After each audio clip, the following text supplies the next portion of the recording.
Hunted.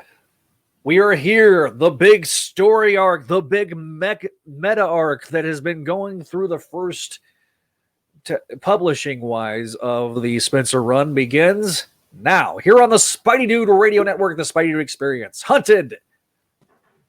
Hey everybody, we got Paul coming back for this one. Not only do we have Paul, but wait, there's more. We got Adam the Time Wizard. Woo! I'm having deja vu. I was going to say, something very familiar about all this. Yeah, the artapologist comes later.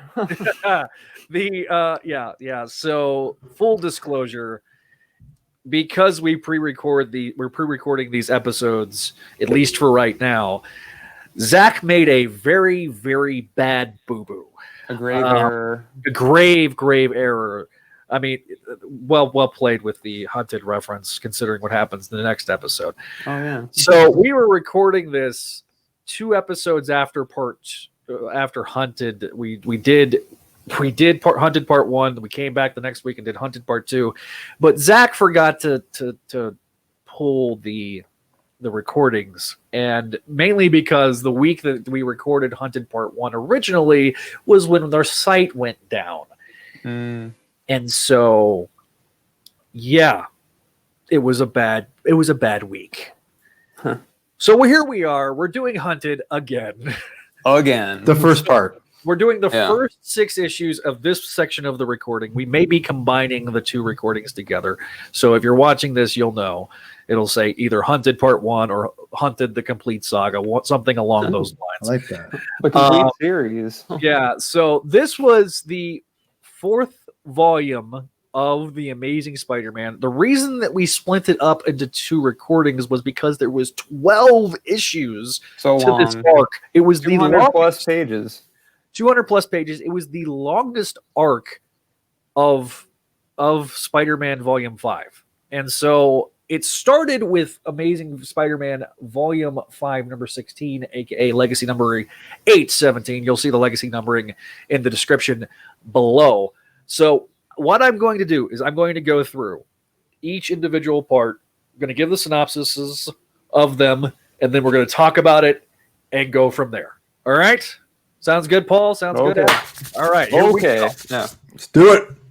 Let me, I am going to share the covers as we go because that is the nice thing to do. All right. We got this great Ryan Otley cover with... No, it's not Otley. Is it? I thought it was Otley. Yeah, I think it's Otley, isn't it? It is Otley. It is Otley because if I go to the credits page, Adam, you're drunk. Go home, Adam. You're drunk. Not again. Right. Wait, let me look at this. All right. So anyway, we got because I think penciler. I want to say it was Cully Hammer. Yeah, but it looks like Otley. Otley did. It does. Yeah. In the issue. So this is drawn by Ryan Otley, written by Nick Spencer. Drawn by Otley. So here's the this is the prelude to Hunted. Ooh. To Craven? Yeah, Craven, because I'm reading Craven.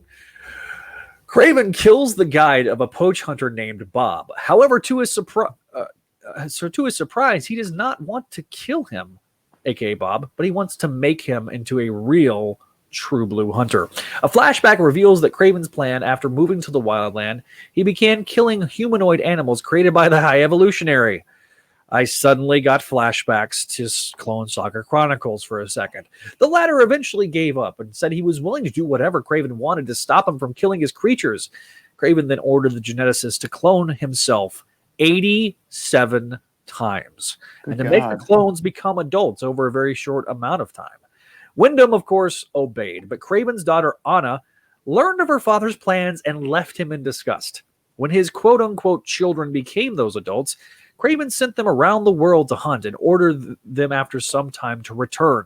However, only one returned after killing all the other clones, much to Craven's satisfaction. The hunter then explained to his son how his climate was dying due to climate change and how poachers were unworthy of hunting because of their methods. Given that killing or frightening them all would be impossible, Craven decided to push them to try to hunt all the supercriminals whose identities were inspired in some way by animals. In fact, according to the hunter, they committed the sacrilege of having given themselves the names of the beast without honoring their souls. Now, Kraven will teach them what it means to truly be hunted. Morloon is very happy right now. Exactly.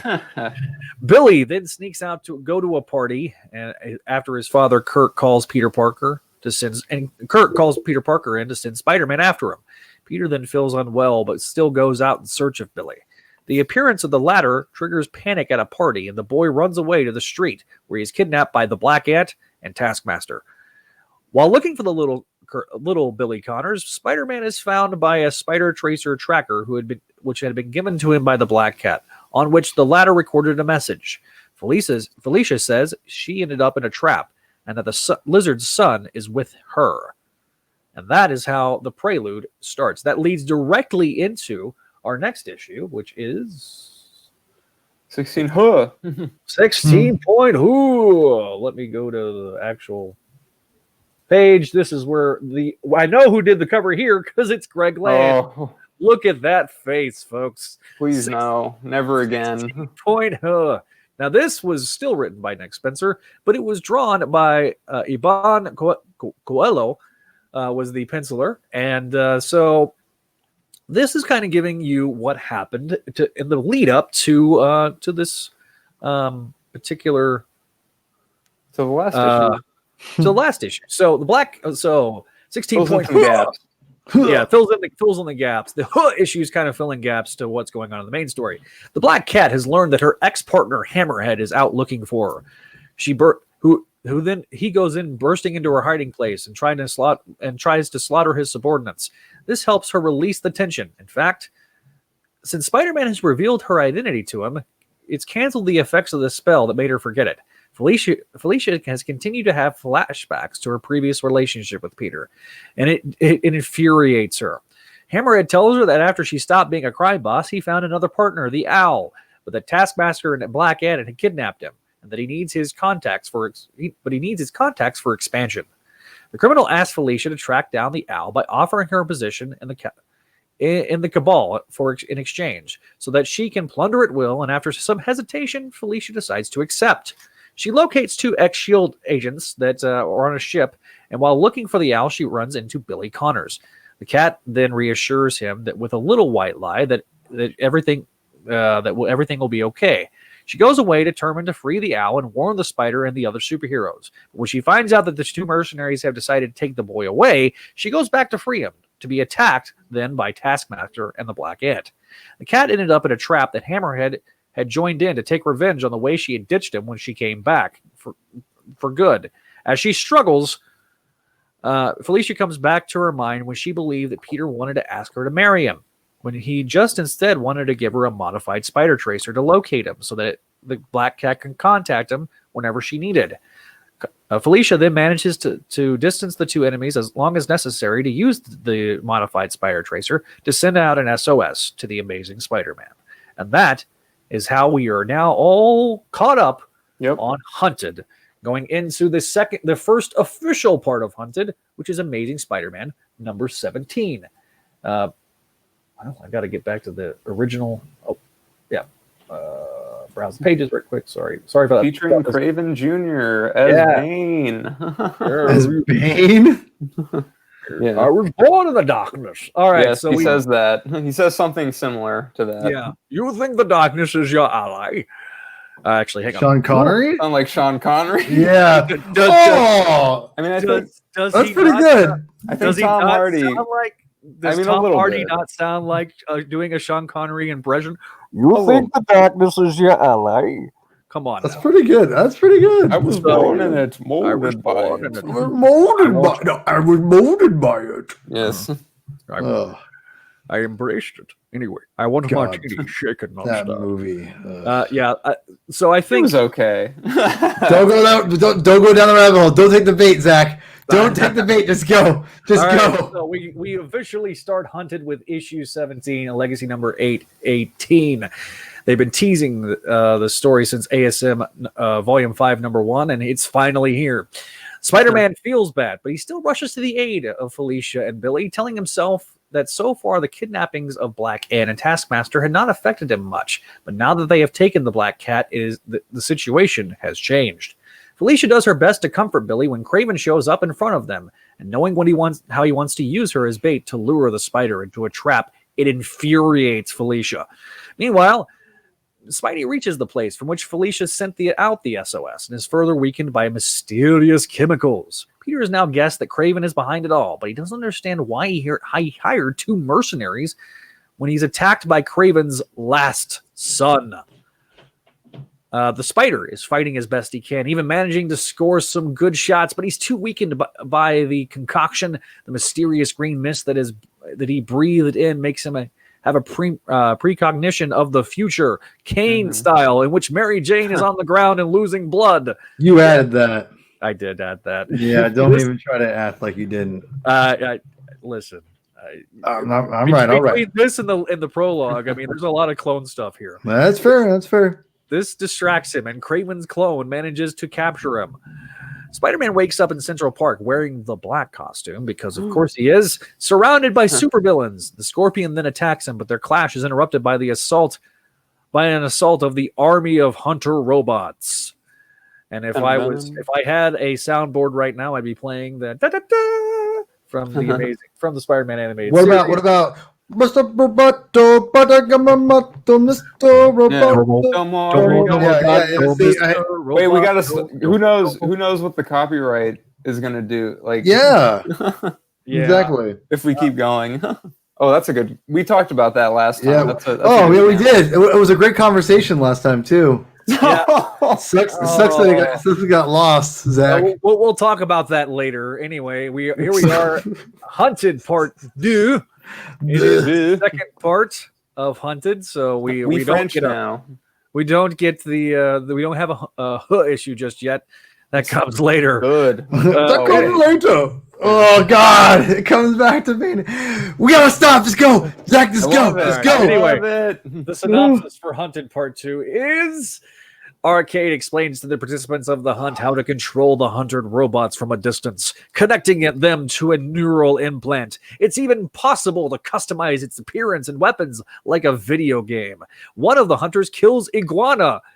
R.I.P. Iguana. The Preys discover that they are trapped in a force field, which makes them easy targets. Spider-Man saves the Gibbon, but he refuses to join him to go with the Vulture, which is a bad move, since Toombs abandons him after utilizing him as a shield to protect himself from the hunter's bullets. Taskmaster, after reminding Black Ant that ants are animals too, he hits him treacherously and leaves him with the other victims.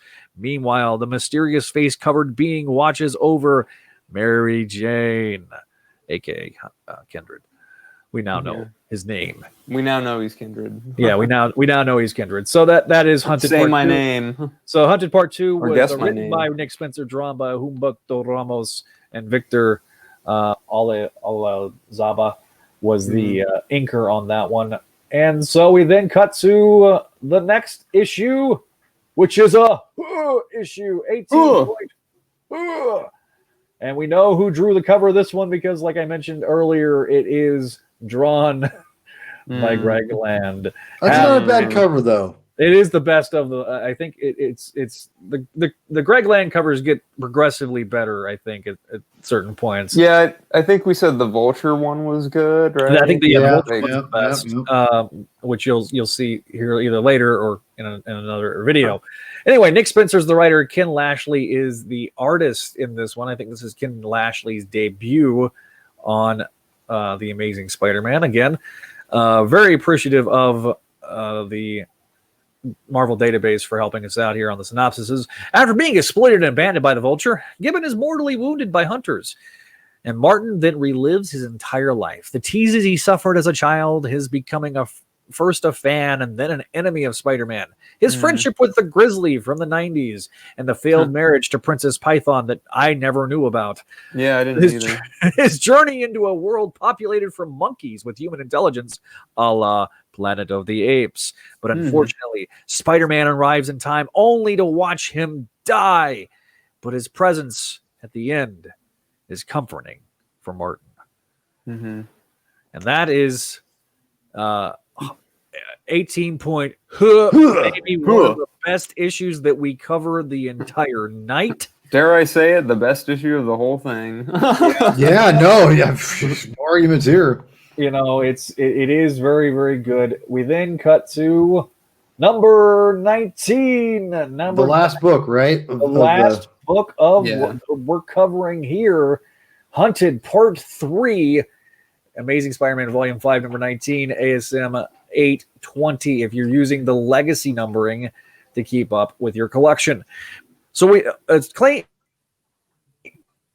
Craven's clone, but his father tells him it is not, in fact, time yet. Following some signs, Spider-Man discovers that the Vulture has put himself in charge of the prisoners, inventing the story that Gibbon heroically sacrificed himself to allow him to find a weak spot in the robots. Spidey then tries to convince the prisoners that Toombs is, in fact, not trustworthy and he's a jerk, but ultimately he fails. Meanwhile, the Black Cat manages to free herself by bringing Billy with her. And also bringing Billy with her. Taskmaster catches the lizard, and Spider-Man runs into Black Ant. And that is how we end the third chapter of Hunted. All right, gentlemen. Yes. Let's break it down. All right. What issues did you like the best? Well, I'm frankly going to probably echo, or I keep saying echo today. It's my word of the day, I guess. I think Adam, you, Zach, and me probably will all be on the same page, if I remember correctly, on the last episode. The episodes. The issues are easily the best, I think, of this run specifically. Yeah. Mm-hmm. Which you'll hear our thoughts about the second part here in a bit, But yeah, I think that I like the first part of Hunted. Is it great? It's a solid introduction. There's lots of deep cuts. Yeah. There's lots of things about it. But to emphasize what we all really liked, I think the best written issues are the ones about that Spider-Man is the least in, ironically enough.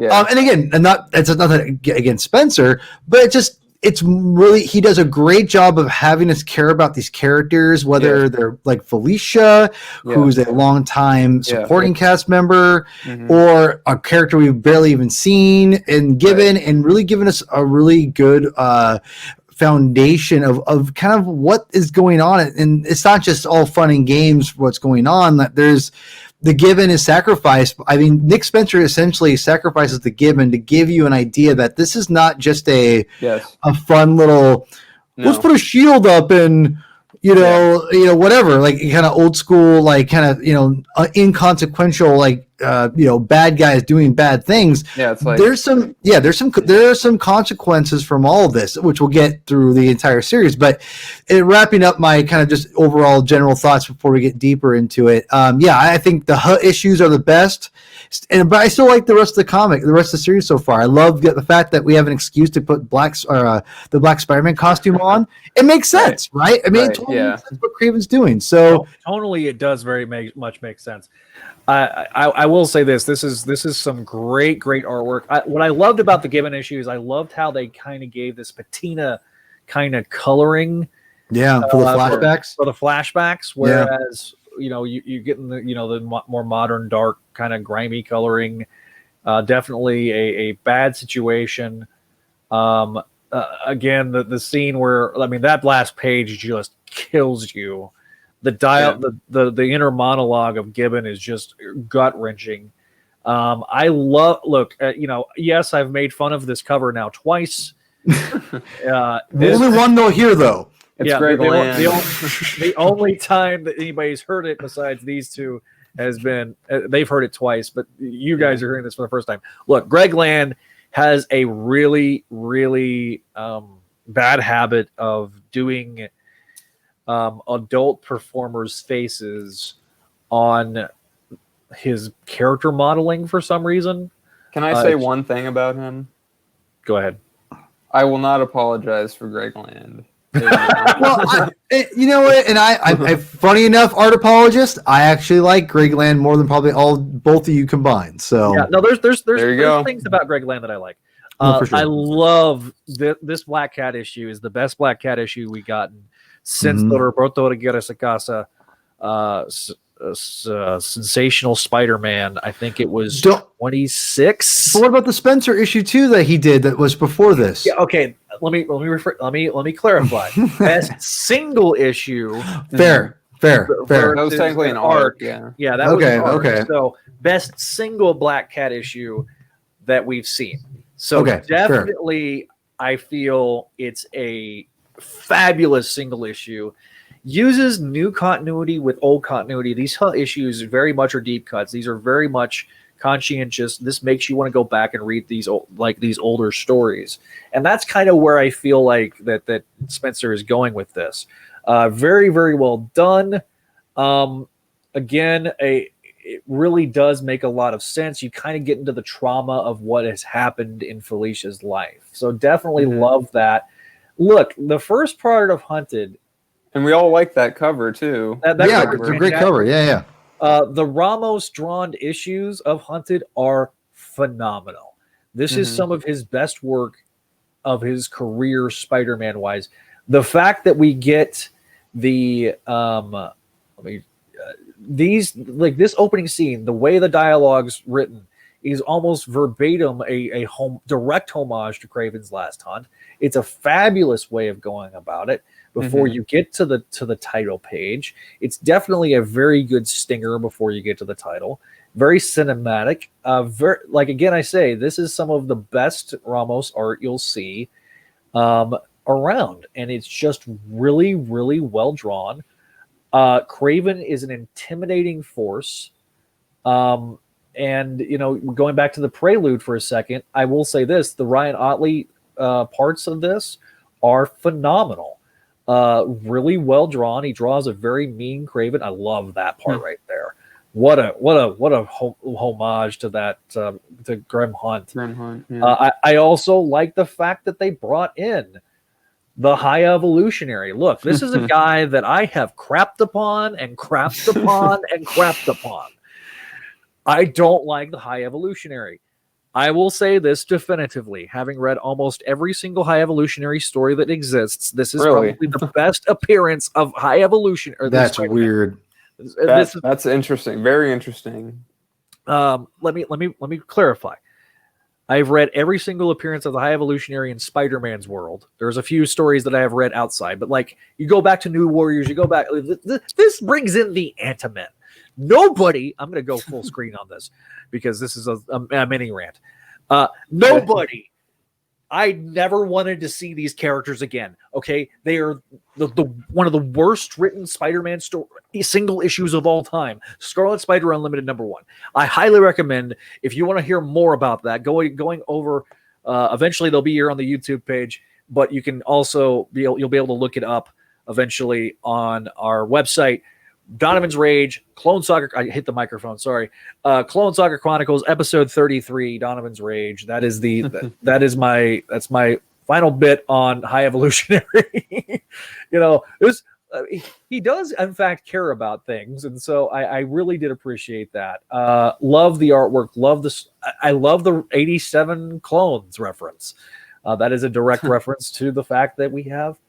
It was written back in 1987, and as an 87 model myself, I appreciate that. So definitely love that. I loved again the Gibbon stuff's really good. The Hunted, Hunted Part 2 and Part 3, you kind of start getting the building, but really, as you'll either see at the end of this episode, towards the end of this episode, or next episode, next release, you're going to really see that it kind of muddles and slows down. I felt like the first half of the arc is really, really good. Everything's clipping along, and then it grinds to almost a crawl in the middle. But it doesn't feel rushed at the end. And so I really do appreciate, and looking at it from this standpoint, these last two issues, after the Gibbon arc, you get that, but then we get back to the third part, and it's, it is pretty. Now, Sandoval starts to do the artwork here. This is where I get my future moniker of the future moniker of the art apologist, is because Geraldo Sandoval becomes the artist here, and I don't mind it. And he doesn't mind it nearly as much. I look at his females. That's good. I look at his males. That's not good. I mean, But then you look at this is the strongest chin in Spider-Man's history. I will not argue with that. Like, it's very pointy. Yeah. But I think a lot of right there. I think there's a lot. I think there's a lot of times in the 2 issues he does where Spidey looks pretty good in the black suit here. Yeah, look, but that's just me. He was the Venom. He was a Venom villain artist on and off, Right. so he's in the bullpen for Spidey artists. Yeah. He does draw the black suit very well. I just Can I just say something about this artist real fast? Sure. And I don't believe if I've said it on the last show or not, but there's and again I'm going to say it all the time. There's a difference between a good artist and a good storyteller / storyboard, layout. And this guy, he's a way better layout storyteller than he is an actual artist. So that's totally fair. And I think that he gets comics because his paneling layouts they're good. They're not bad. It's just his style is just I don't think it's just not solid enough. Like that's not a bad close up right there. And the way he presents things, it's all there. But overall, he's just not that strong of an overall artist. I think. I mean, he's not terrible because he's in a professional comic book, so I think that says something. But he draws things better than I can. Exactly. It's not someone you want on Spider-Man all the time.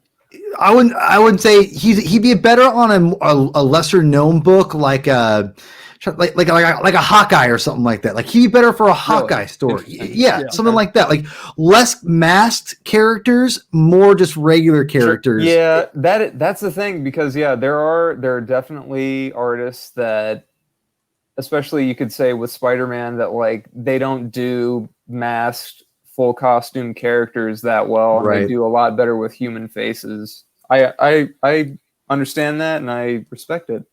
Yeah, and again, I think his paneling layouts are fine. It's just his overall art is just not top notch. And Spider-Man deserves, in my opinion, this is only my opinion, Star Wars and Spider-Man need the best because they are the pinnacle of like Marvel. I mean, Star Wars right now it's whatever. It should have the top notch talent, and Spider-Man should too. And Avengers should probably have top notch talent as well. Spider-Man is Marvel's flagship character. Let's just get that out there. He does need top tier talent. Yeah, I don't disagree, and I also feel like that there is a bit of I feel that very much with Spencer being on. I feel like we're getting to a point where it's really, really good.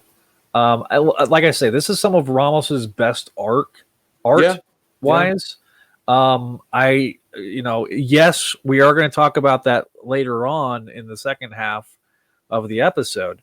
The only problem with Ramos is that sometimes his anatomy goes all over the place. Like he can do anatomy pretty well, but then there are times where like Paul, I think on your Twitter you posted that one panel where he's running where Spidey he's like yeah. But and it's very small, but it's odd. It shouldn't really it's like Spidey that. becomes Gumby. Yeah. With Ramos sometimes, but then you look at things like this, and that's beautiful. I like that a lot. Just close up of Mary Jane, and there was times where I didn't like his Mary Jane at all. This is I think he's improved in that respect. Dramatically improved his female artistry. But can I say what I think also might be the issue you had earlier is the coloring. Because look at how Mary Jane looks here. Her hair is dark red, and the overall panels are a lot darker than what I remember it being on Slot's run. Slot's run was very bright. And again, I'm not sure if that was a style from what he wanted or what. But this is a lot. Not that the themes. I'm talking about the actual coloring's a lot darker, like shading and things like that. I don't disagree, and especially like with this arc, you get that a lot. Right. I will say this.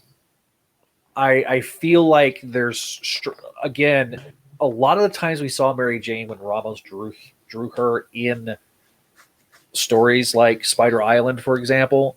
He was on such a deadline crunch. I remember he was literally in Artist Alley trying to do commissions, but also like waiting on script pages from Slott at San Diego. So like he would stop doing a commission, he would do his commission and give it to the person, and then he would immediately have to like go to his hotel room and start drawing.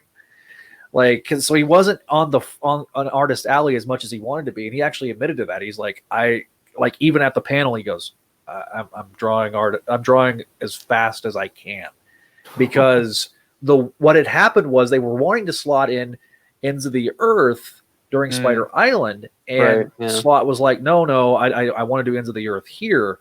So there was a lot of miscommunication between Slott and Wacker. Well, then they're like, well, what are you going to put here? And Slott was like, I hadn't thought that far ahead. I was, refining Ends of the Earth. And they're like, okay, you need to come up with a story. And he's like, okay, Spider Island. Everybody on Manhattan becomes a spider-powered person. All right, go. So it was very, very kind of put together on the fly. And you could tell in the artwork. And there was obviously Mary Jane was a very prominent person in that storyline. Here, you notice that Ramos isn't having to do fill-ins or isn't having to do, because like Slott was like, the trains ran on time ultimately, but there was deadline issues in the past, and there is documented. So for him to, I don't feel like, and you kind of see a little bit more of the Ramos rushing later on, but I think here, especially in these first few parts, he really got the time to kind of be able to flesh things out. And I think you're seeing that in the quality of the artwork overall. And that's not, look, everybody has different writing styles. Yeah. And so but again, that scene is really so reminiscent of Kraven's Last Hunt. The echoes of it, all the good things about Kraven's Last Hunt are here. And it really, truly feels, but also it fleshes out the Kindred thing. Like, Kindred is that close to Mary Jane. He's taking care of Mary Jane, which is creepy. It's terrifying. It really just does so well. And the way he seamlessly blends. Sometimes I felt like in the past, and this wasn't just with Spider-Man, but in other writers, they'll sit there and they'll drop especially modern writers. They'll sit there and they'll hyper focus on the stories that are going on right now. And then they tend to drop, and sometimes Spencer does this too. He drops a freaking subplot. But with Kindred, there's always, even in the big giant arcs, there's always these little bits with Kindred. It's all, you can tell that it just keeps building and building and building and building.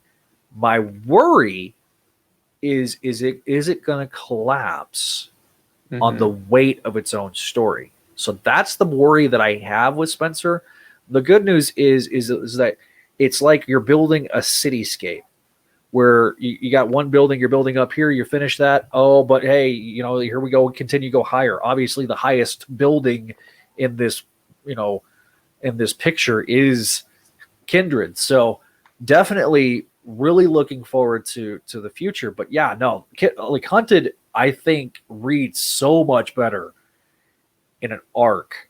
But think about this for a minute. At one point, March, you had 3 issues. April, you had 4 issues. And then May, you had another 3 issues. So Spider-Man, for people who are like, oh, this, it took forever. No, this was done over 3 months.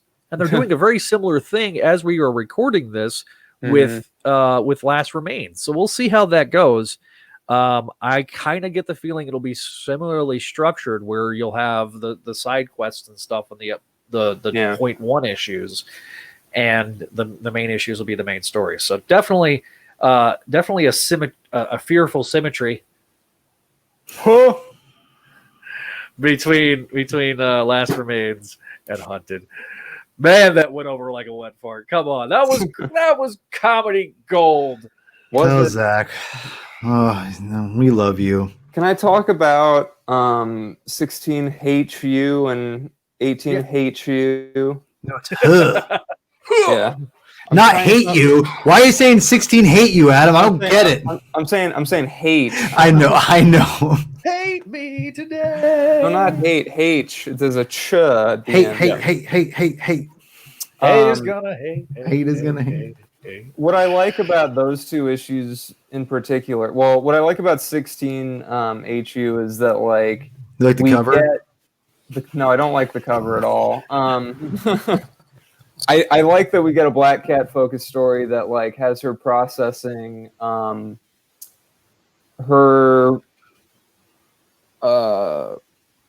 Peter revealing his identity to her again. Right. I like that a lot.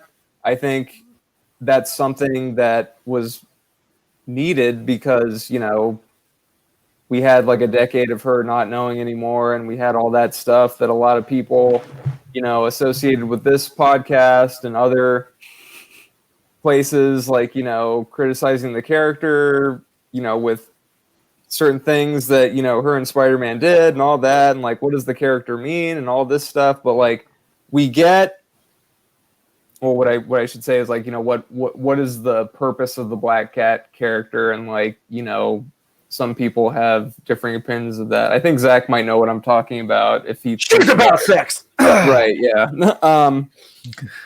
But anyway, I like that we had, you know, we had this development, we had her processing this information, and we had her going back to, we talked about this last time, this little like untold tale. It's a good use of an untold tale because we're basically going back to their relationship in the 80s because of Peter and his skylight apartment. And, you know, with the fake propose, you know, she thinks that he's proposing to him. And we get the origin of that little spider tracer, which it's like, well, where did that come from? But then we get the answer to that. And I just thought it was a very good use of, you know, the story itself was very effective. Again, the seamless use of continuity. Yeah. You can tell that Spencer spent 3 or 4 months, you know, basically with his nose in his back, probably his own back issues, plus the Marvel library and Marvel Unlimited, probably all three, going through. He literally said he read every single Spider-Man story. Yeah, he has claimed that. You know, and he made that claim. I believe him because of the amount of deep cuts that we are getting. I think not only did he already have a pretty good knowledge of Spider-Man in general, but I also think, you know, he did his research, and you can tell the amount of level and care. And he talked about Kraven's Last Hunt's his favorite story, right? And I know we're going to kind of get into this a little bit later, but I feel like I think he felt like Grim Hunt wasn't a. I mean, let's face it, Slott refused to deal with that. He said that. He said, in my head canon, Kraven's Last Hunt was never retconned out. I guess that was the one story in the Brand New Day era that he was like, nope, like not going to touch it. And fair.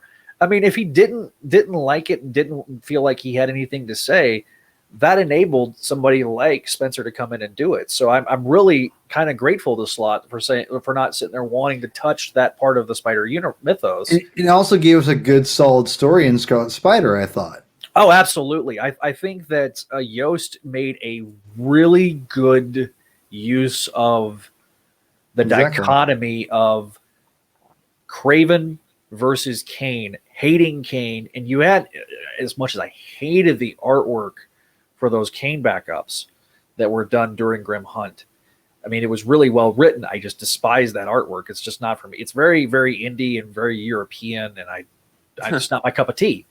Because he's a European artist. That's some of the best stuff, though. Look, there's certain European art that I love. There's certain, Marcos Martin. Sure. Classic example. He's so good. I mean, that's a very classic example of a guy with a very European aesthetic, but also a very Ditko aesthetic when it comes to Spider-Man. So when I look at that, I look at what, you know, that Kraven story was, and I really did enjoy. I hated that Yost got so busy with Thor: The Dark World that he basically had to turn in plots and had somebody else had to do his scripts. But I thought that overall, I feel that Spencer has done a really good job of everything that he's built so far. He's tried to make the characters better. Right. And that's ultimately what we're seeing with this. Is you can only do the most dangerous game stories with Kraven so often, but this was a very unique twist where it's okay. We're gonna use the urban jungle against him, and it's not. We're not just at the New York Zoo. We're gonna use the urban jungle. We're gonna use Central Park, and and frankly, you got to sit back and think for a minute. Over the last few years before this story came out, you had these news stories. This was kind of plucked from the headlines where you had these big game hunters where there is an element of conservation with that, but it doesn't often. But the problem is that it's not really talked about. It's more talked about, oh, I just killed this lion. Well, guess what? That lion was a very important lion, and it shouldn't have been killed. And you're a douchebag for that. But so if the Marvel 616 is your world outside the window, Kraven would be very upset with that. You know what I mean?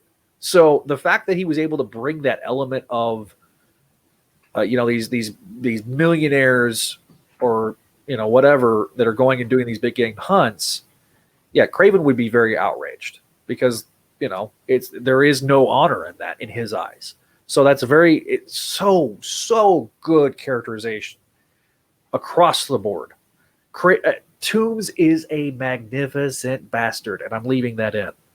Like he is such a jerk, and he would sacrifice a poor defenseless Gibbon for the greater good.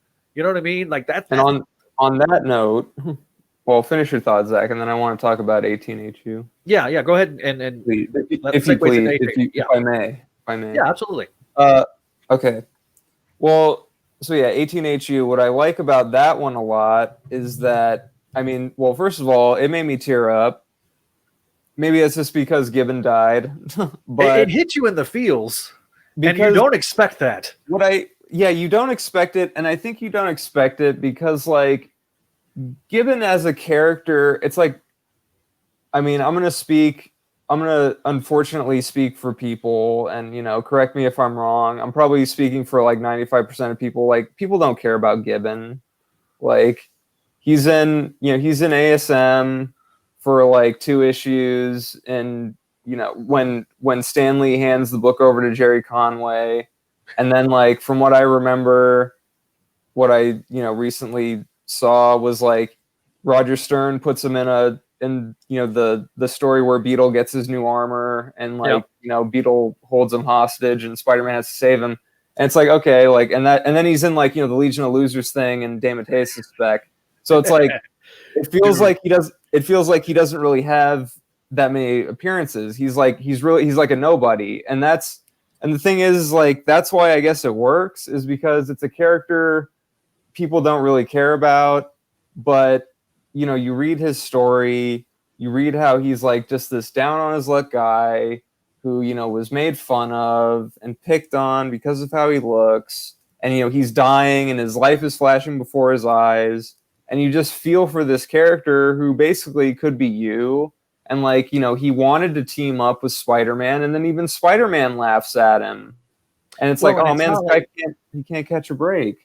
Right, and it's also, there's very much an element of a funhouse mirror version of Peter Parker.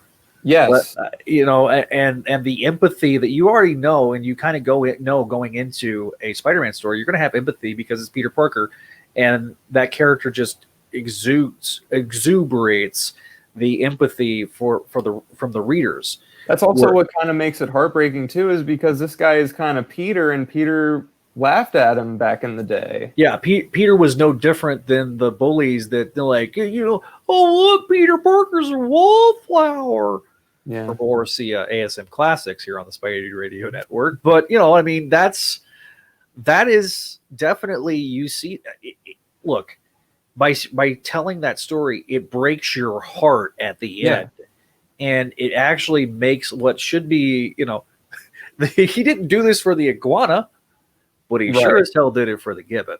Because because iguana's just like a mutated lizard, I think. Yeah. The iguana has significantly less appearances than the gibbon.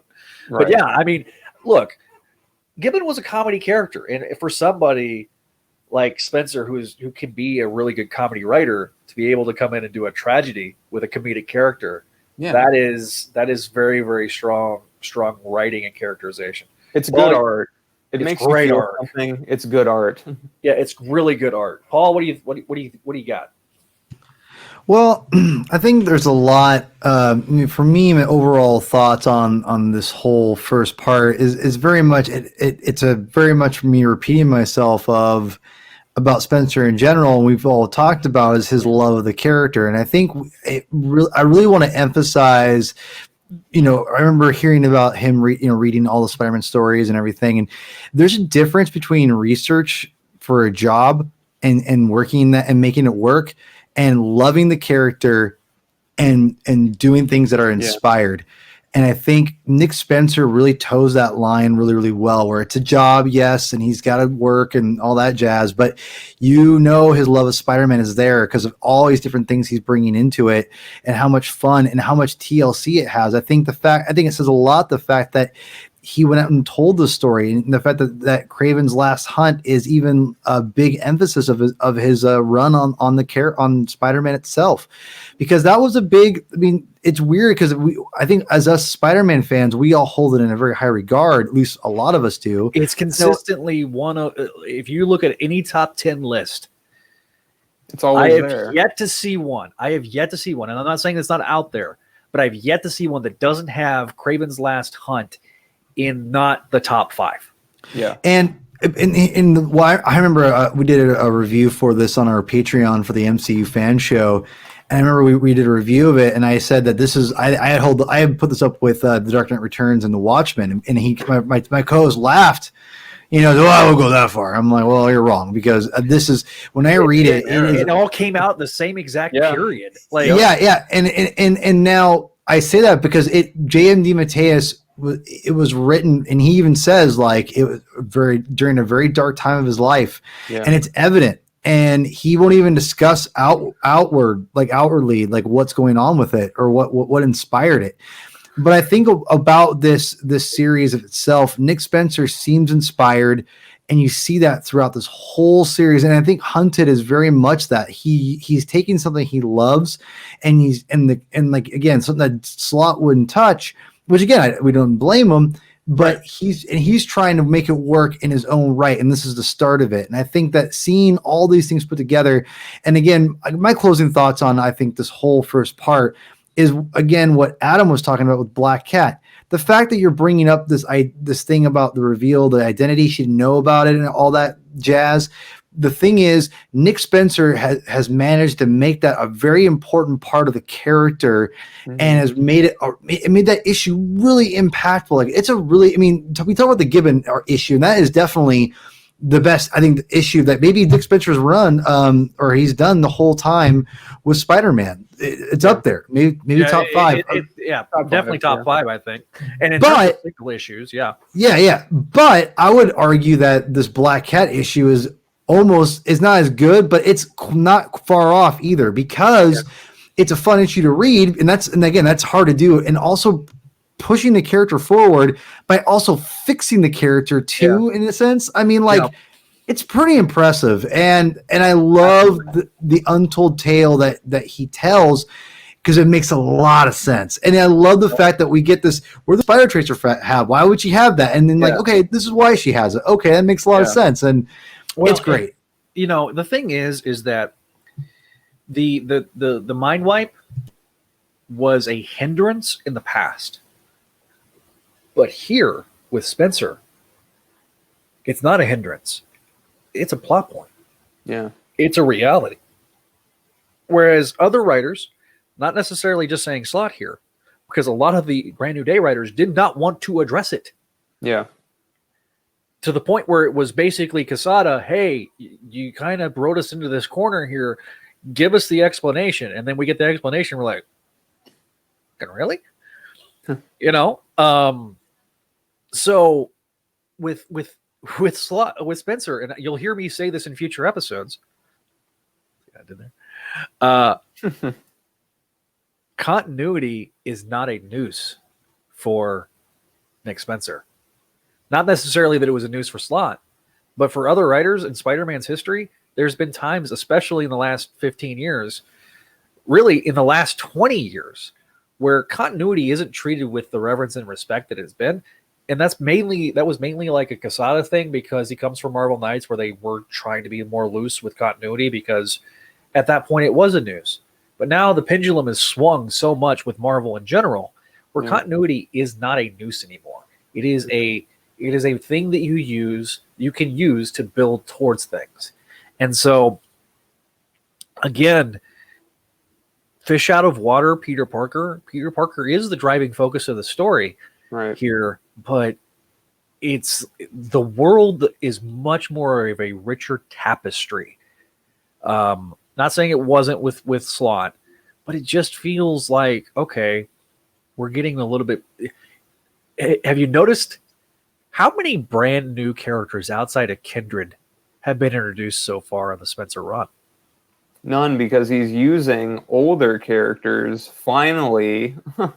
And that's where I think we're getting to a point where it's like, okay, we're finally going back to using the old. Now, obviously, the Kindred character is new. The concept is new. We don't know if it's an old character or not. Paul is praying and begging and hoping that it's not a new character. I am too. That's the only. It'll be disappointing to me if it's like a literally who. Like, it's got to be someone we know, because everyone's gonna flip out and be honestly. Everyone's gonna table flip if it's someone we don't know. I'm gonna say it right now. I mean, yeah. I mean, it's gonna be one of those things where, let's see, we'll see. Right. But again, he could have completely ignored Kindred for these entire 12 issues, and he didn't. He brought him in. He brought him in. It in. He brought them in. We'll use the them pronoun here. True. I mean, yes, he's been referred to as a he, but we don't know for sure if he's a he. That means nothing to me personally. Right. So, again, we'll see.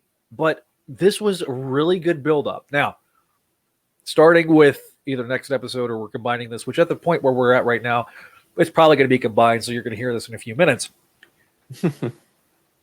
The point is,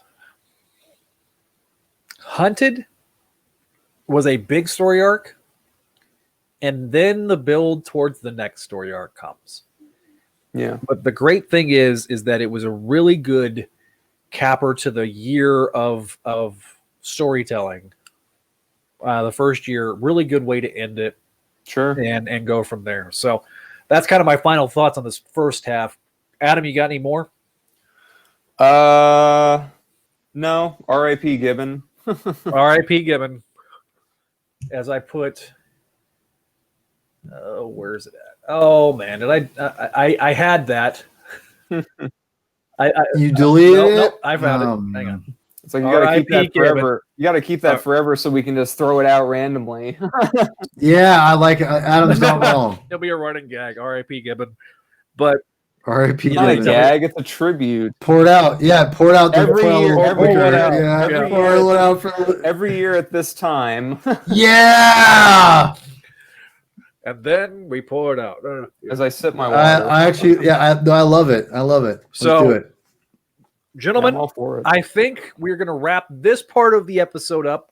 Okay. We'll jump over to the next episode where you'll likely hear an intro from me again, because we are amalgamizing. You could actually, you probably. There's a reference to a future CSC episode. We're amalgamizing these two episodes. Well, I mean, I think this is about an hour, and the other one was like an hour and a half. So you could 2.5 hours. So this is the big long the Hunted Saga. So definitely enjoyed it, gentlemen. We will see you guys next time when we cover, the rest of Hunted. Wink. Wink, wink. All right, I'm going to end it here. Hey everybody, I'm Zach Joyner, your friendly neighborhood host of the Spideydude Experience, and this episode we are covering Hunted Part 2. That's right, the back half of the Hunted Saga. We did the first 6 issues of it. Now we're gonna do the last 6. It was a 12-part story that ran through Amazing Spider-Man Volume 5. It ends out the first year of the Nick Spencer run.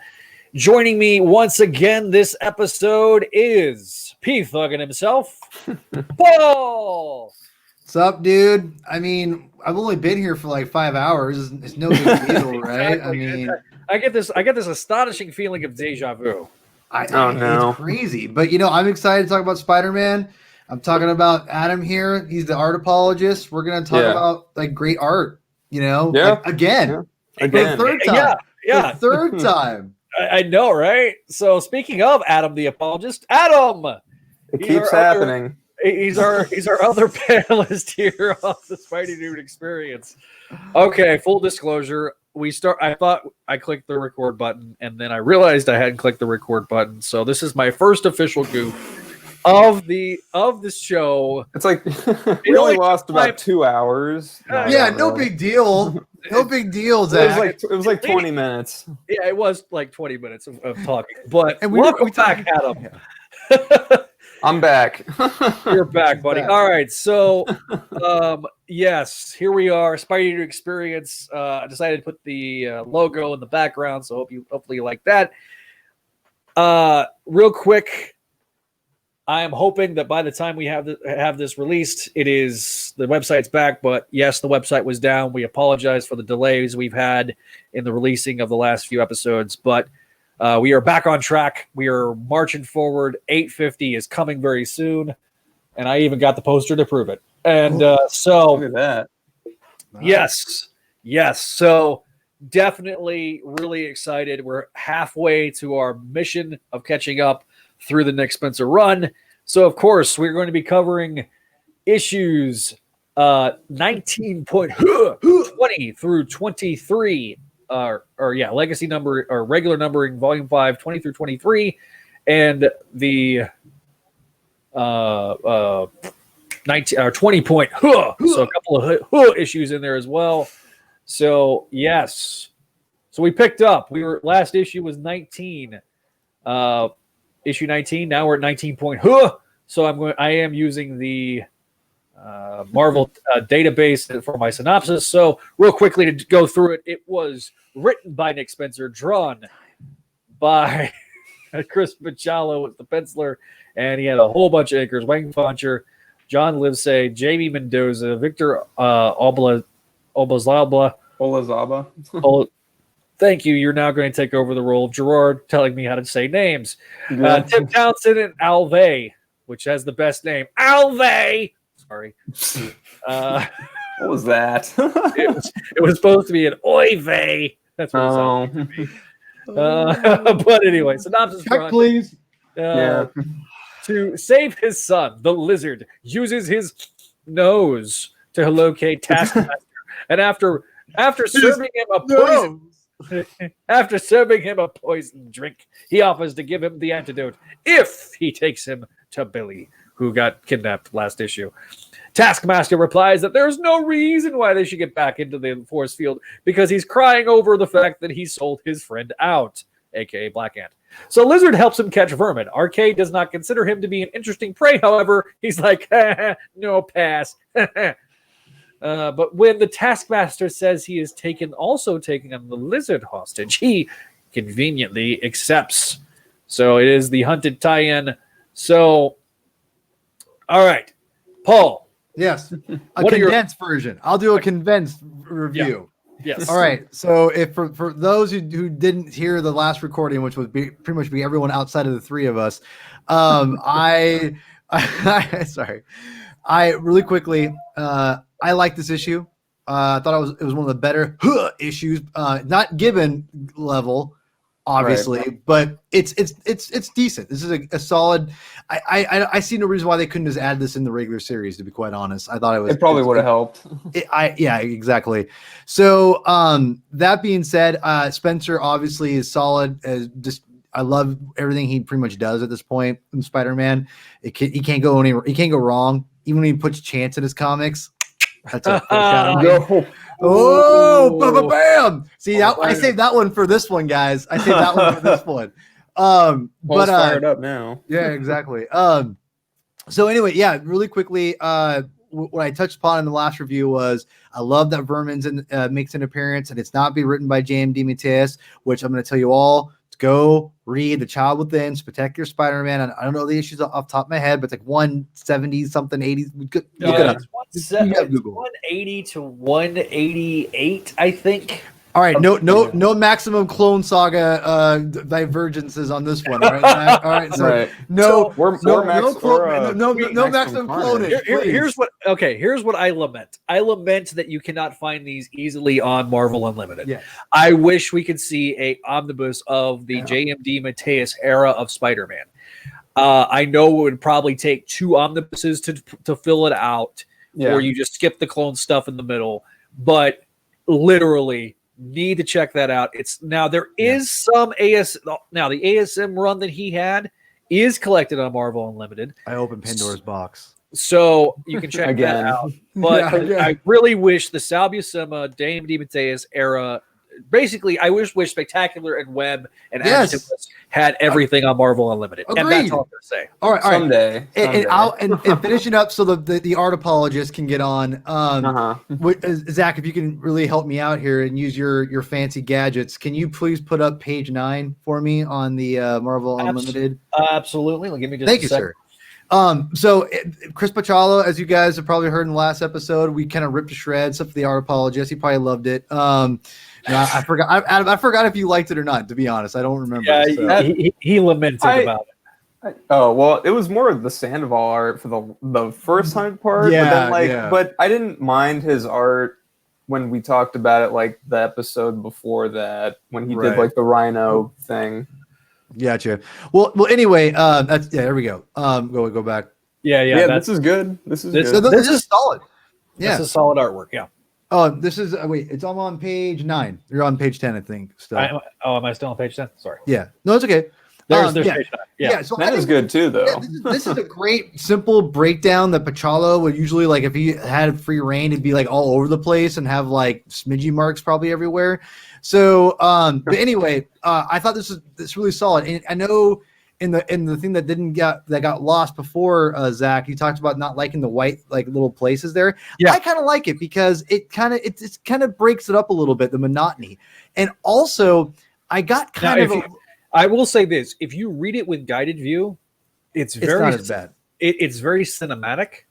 Yes. So if you're reading it digitally, there is an element of like the cinematography of like each individual panel. The panels do read well. It's like time passing. Yes, because he goes from like he's walking to the bar and then he's after the big white space, then he's at the bar. Right.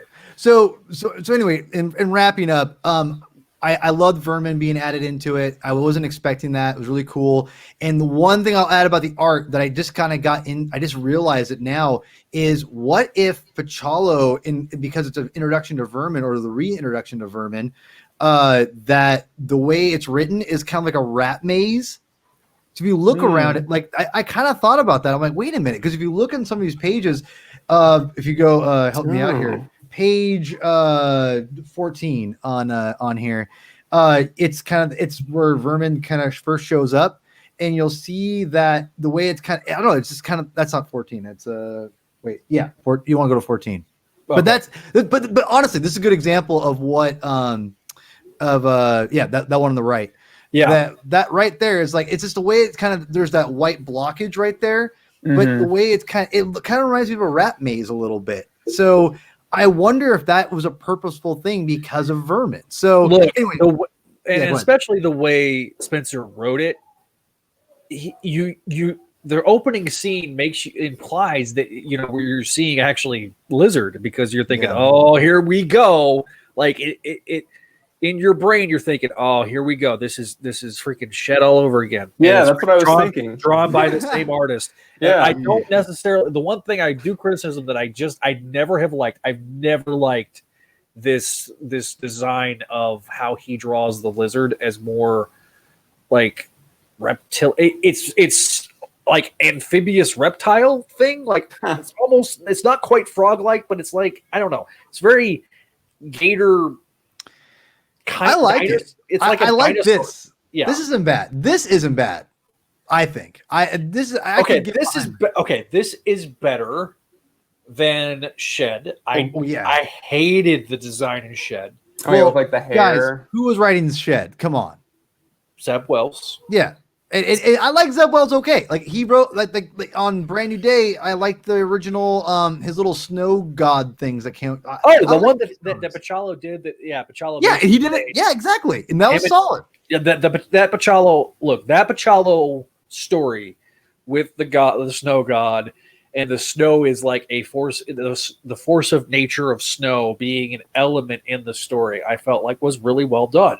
Yes. I remember distinctly liking it, and my buddy Brad, who at that time was rubber stamping everything with a B, gave it an F.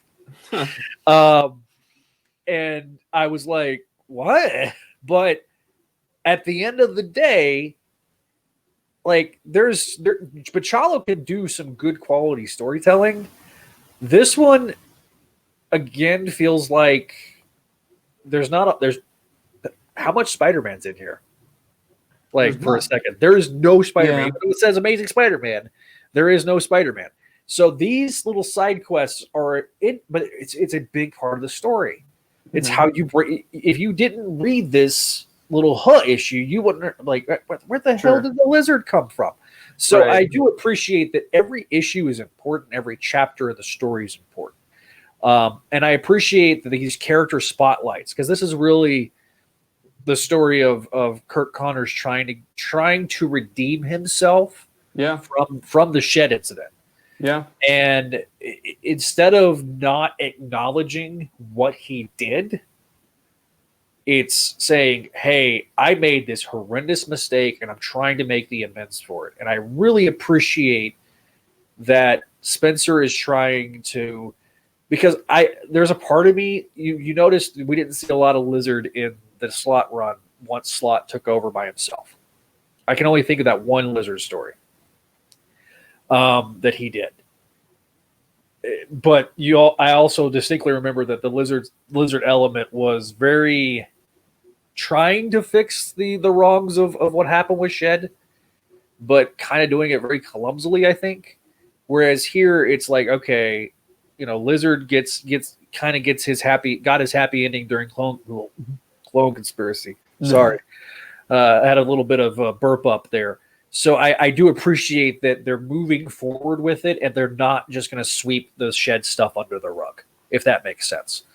So I've appreciated that Spencer's brought him in, the Lizard in as a character, and to try to build off of this new world he's creating. So I do, and so I really appreciate this. Him is a part of the story, because clearly, I mean, there's a history with the Lizard, given that there was the thing with Calypso in the 90s. Mm-hmm. So there's. Obvious. You had to bring up Todd before. You just had to bring him up. I was thinking more like in my head. I kind of mentally blocked out Torment, but I was thinking more of the follow-up story in Web of Spider-Man that they did a year or so later. Oh, is that with Warrant? Yeah, that was. I think that was, and I honestly think that may have been Kavanaugh. That was definitely Kavanaugh. Very early Kavanaugh. That was very early Kavanaugh. Warrant! Yeah. Warrant! Who is Warrant? No, it was Facade. That's Facade. Facade. Oh, God. Who is Facade? Right before the My head hurts. Right before the Clone Saga. I really think that had they not started doing the Clone Saga, we would have gotten the follow-up and been like, oh, it was Lance Bannon all along. All right. But, yeah. Oh. Adam, the art apologist, what do you think about this issue? Yeah, I agree. Yeah. I mean, I agree with Paul. It's pretty solid. I like the Vermin stuff. It was cool because it's scary.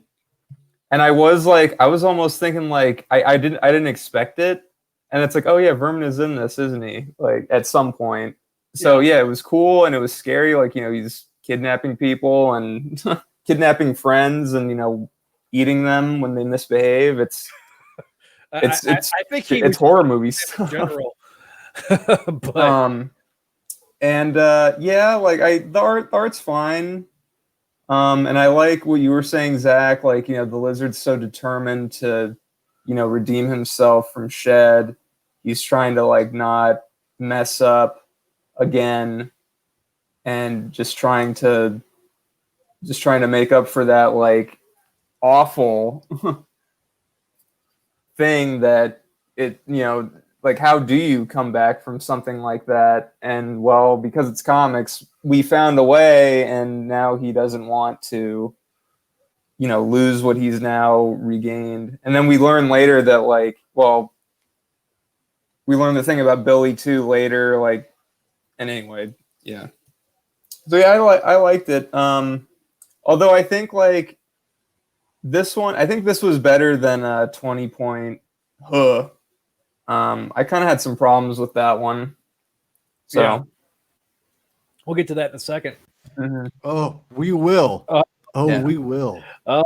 Unless you didn't hit record again. No, we are live. We are live. There isn't. Well, no, we're live on the recording. I know. But yeah, so that leads us to Hunted Part 4. Whoa. There we go. Hunted Part 4. I like the fact we're using the comics to like talk about like this. This is fun. Yeah. No, this is the part that I enjoy using StreamYard for, because I bought I bought all these issues on Comixology. No, you didn't. When I really did. I bought all these on Comixology, and so I might as well use them. So please don't hate me for pointing out specific pages in the story. I highly recommend you either go back and use Marvel Unlimited, or you can buy these issues on Comixology, or you can go to your local comic shop and you can probably pick them up in the dollar bin, maybe, or go buy a trade from the comic shop. There you go. Yeah. Support your local comic shops. Absolutely. They are very much struggling right now. So, all right. So, Hunted Part 4. It is ASM Volume 5, Number 20, or 821 if you're using the legacy numbering. As my page gets to load. So, we have the synopsis of the issue once again from Marvel Database. Appreciate them for they have a really, really good database. If you haven't like gone in there and like spent a couple of hours just learning about all these characters, you really should. They've done a lot of great work there. Lizard reveals to Taskmaster that the effects of the toxin he has given him will fade on their own over time. Batcat and Billy are attacked by one of the hunters, and Kraven still rejects his clone's request to join the hunt, so the clone decides to take action without him. Bob the hunter manages to hurt Felicia. But when he finds out that Billy is just a child, he decides to let go of him and the cat. There's a typo there. Lizard stumbles upon Kraven's clone, but cannot fight it because of the inhibitor chip he uses to block his predatory instinct. And when he finds out, the clone decides to push what he sees as a sacrilege, killing Billy in front of him. Meanwhile, Black Ant reveals to Spider-Man that in reality, the hunter robots have a weak point, and that is due to the neural connection. If the robot's destroyed, whomever controls it will die. Kraven will make sure that those he deems dishonorable annihilate one another.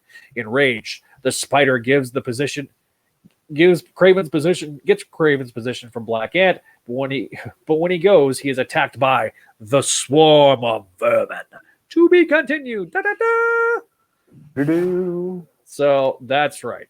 That leads directly into 20 Point Who, but we'll get to that in a second. Guys, what'd you think? Ramo's back on the art duties here for Hunted Part 4. Let's go with Adam since we started with Paul last time. What'd you think? Okay.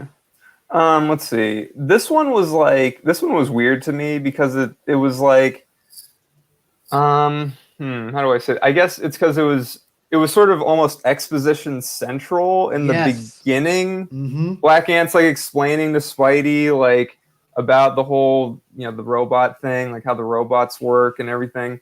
But as we go along, it starts ramping up, and then it's like, oh, okay, the stakes have finally raised, because if you take out this robot, these hunter dudes and ladies are gonna die. Right. So it's like, okay, now I'm excited. Now it's we're ramping up. Yeah, it's been kind of dragging a little bit because of like all this. Yeah, I can see that. And then all of a sudden the vermin swarm pops up and it's like, oh dang, how's he gonna get out of this? So it was like, okay, cool. Like it started off slow, it was kind of a slow burn, but it ramps up in the end. It's like, okay, we're back at it.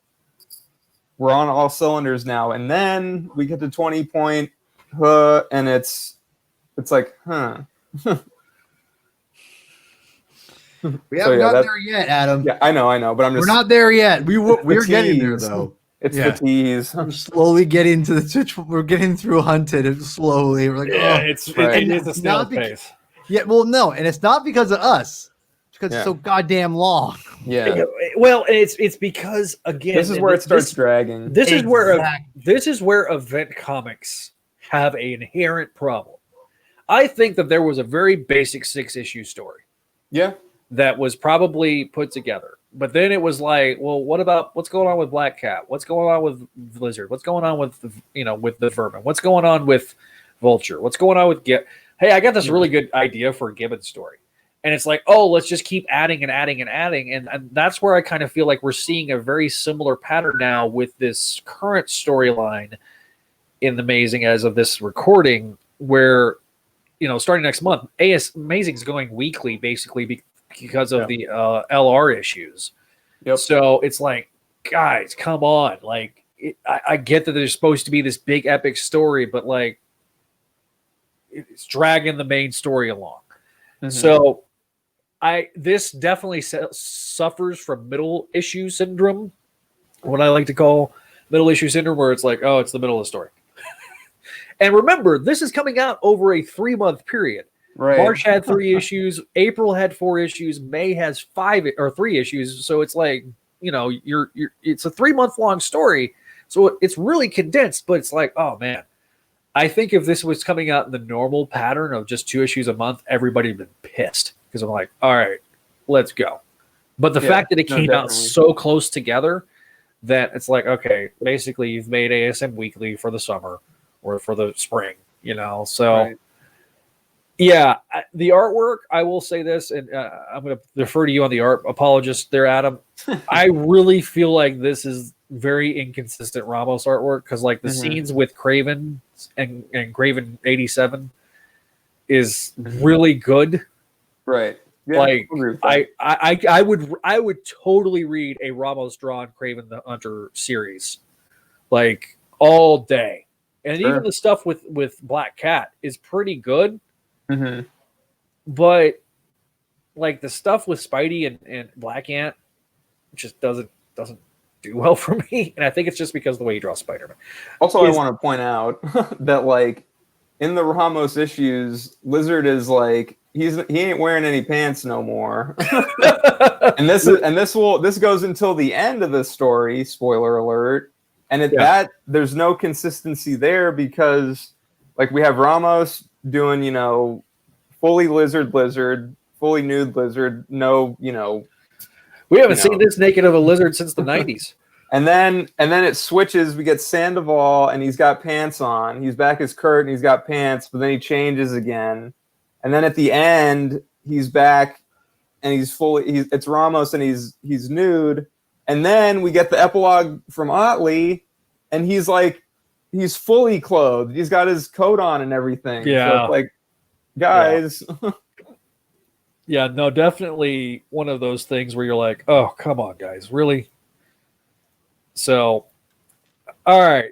So, Paul, what's your thoughts on this? Quickly, I'm just going to say that I agree with pretty much everyone here. This is where it starts to get even though I will say this, it starts to go down a little bit in this issue, but it's still not bad. And I thought Adam you had a great point that it's so exposition heavy at first. You're just like, oh man, which again, you got to have this stuff. And I thought it's still delivered and presented in a solid way, because Nick is good. He impresses me of how he's able to accomplish what he does. He's a really, really good writer. I really think that. But like you said, like it kind of kicks, it ramps up when you have Craven's son take on the Lizard. I love that. That was cool. The ending was cool, but it just kind of it starts to drag a little bit, especially when you've already read the issues and the previous stuff, and you still have 3 more issues plus a issue, and you know that, and you're like, oh, Yeah. okay, Right. you know, you got two parts. yes. Of 2 chapters plus an epilogue plus and you're like, oh, come on, guys. Yeah. So anyway, I'm just going to end on that. That I think this is a solid issue. It definitely starts to tailor down a little bit, but we'll get into that in the next 2 issues. Foreshadowing. Yes. So we get to the next. Somebody watching the debate. Oh man! All right, so we got the next 20 point. Can we just skip this issue? Oh Yeah. no! See, this one's the one that's definitely filler. Right. Me and Adam are both on the same page on this one. I love It's this like cover. okay. I will say this: I love the cover, but it was got Might great be the art. best one. It might be Yeah. the best cover. It's probably of the best of the cover. Huh ones. Yeah, it's the one that Yeah, you're actually right, feels. It's the one that feels most like Spider-Man. I'm sorry. Yeah, that's true. You don't have porn star Felicia. Yeah, you don't have. Yeah, exactly. Right. So, Nick Spencer's writer, Corey Smith's the penciler. Really good issue. So, I'll do this.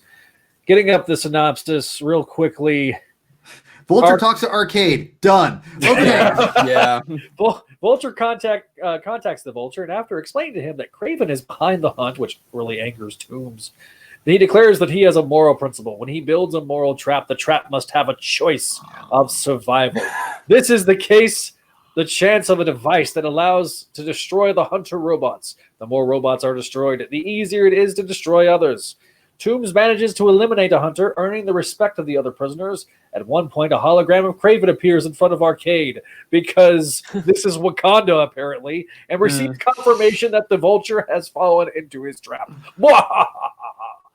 So basically, this is explaining how the uprising of the animals occurs because the best there is one panel, though, I have to point out, and it's because my well documented hatred of a certain dinosaur man character, and so this automatically got jumped up a letter grade for me. I automatically know this, but this panel right here is glorious. Yeah. Stegron, the dinosaur man, running away like a little beat. It's my boy Frogman, though. You got Frogman, you got White Rabbit, you got Scorpia, you got Puma. Like, why is Thomas freaking Lionheart running away like a freaking scared little beep? Like, come on. He hasn't been in comics in a long time. Yeah. Look, I have an appreciation of Puma. I started another one, didn't I? I have an appreciation of Puma. I love Puma. I remember the death of Puma, written by DeMatteis and drawn by yeah, the Black Crow. Yeah, with the Black Crow. Yeah! Like that was that was like some crack cocaine or smoking the freaking Wahhabi in the desert, walking around with Indians storyline. But it was good. It was so well drawn. Dude, hold on. I'm gonna go on. See, I appreciate Zach's tangents because I'm the same way. You get us in the same room, we're just gonna talk in circles for like 4 hours straight, which I appreciate. So when I give you a hard time, Zach, I understand. You're shooting at yourself. It's fine. Exactly. I'm just basically shooting myself. Exactly. Really quick, that Puma issue where Spider-Man and Puma it's the conclusion of that Puma story. Yeah. So good. So good. Yeah, that was one of those things that kind of got dropped. And it was kind of just like lingering out in the ether because of the, like Fireheart taking over the Bugle and everything like that, trying to build up Spider-Man's honor. But anyway, continue with the issue. But yeah, like really good artwork. Corey Smith's really good artist, and I am digging his stuff. And I think he shows up later to do some more fill-ins, but he's really, really good. I really appreciate his work on ASM. So Adam, Paul, you didn't really like this issue. Is it just because there was so much Arcade in it for you, Paul? I didn't like it because I was going to buy you the Marvel Legends that was announced for next year, Arcade figure, and send it to you as a joke. Well, it's weird because I bought the wave with Kang and stuff. He's not in that one, is he? No. They announced it at PulseCon that they're going to do an entire bad guy wave. Oh, okay. So it's going to be Arcade, and I think Thanos may be the Build-A-Figure. Either he's going to be a Build-A-Figure or he's going to be like a fan channel exclusive. So, but yeah, they announced several. The Kang one. I got that pre-ordered. The whole thing. Yeah, that's the Avengers. Don't fix it, baby. That is the Avengers. Man, I like Joe Fixit, but and I said this on Twitter, so follow me at Spideydude Radio. Yes. Inevitably, they're going to do a re-release of that Joe Fixit, and they're going to do like the classic, like pinstripes and stuff like that. So everybody that's like, "Oh, he doesn't have the pinstripes," I'm like, this is Hasbro. They love, especially now, doing these fan channel exclusives where they're like in GameStops or Dorkside Toys and stuff like that. So they're going to do a re-release.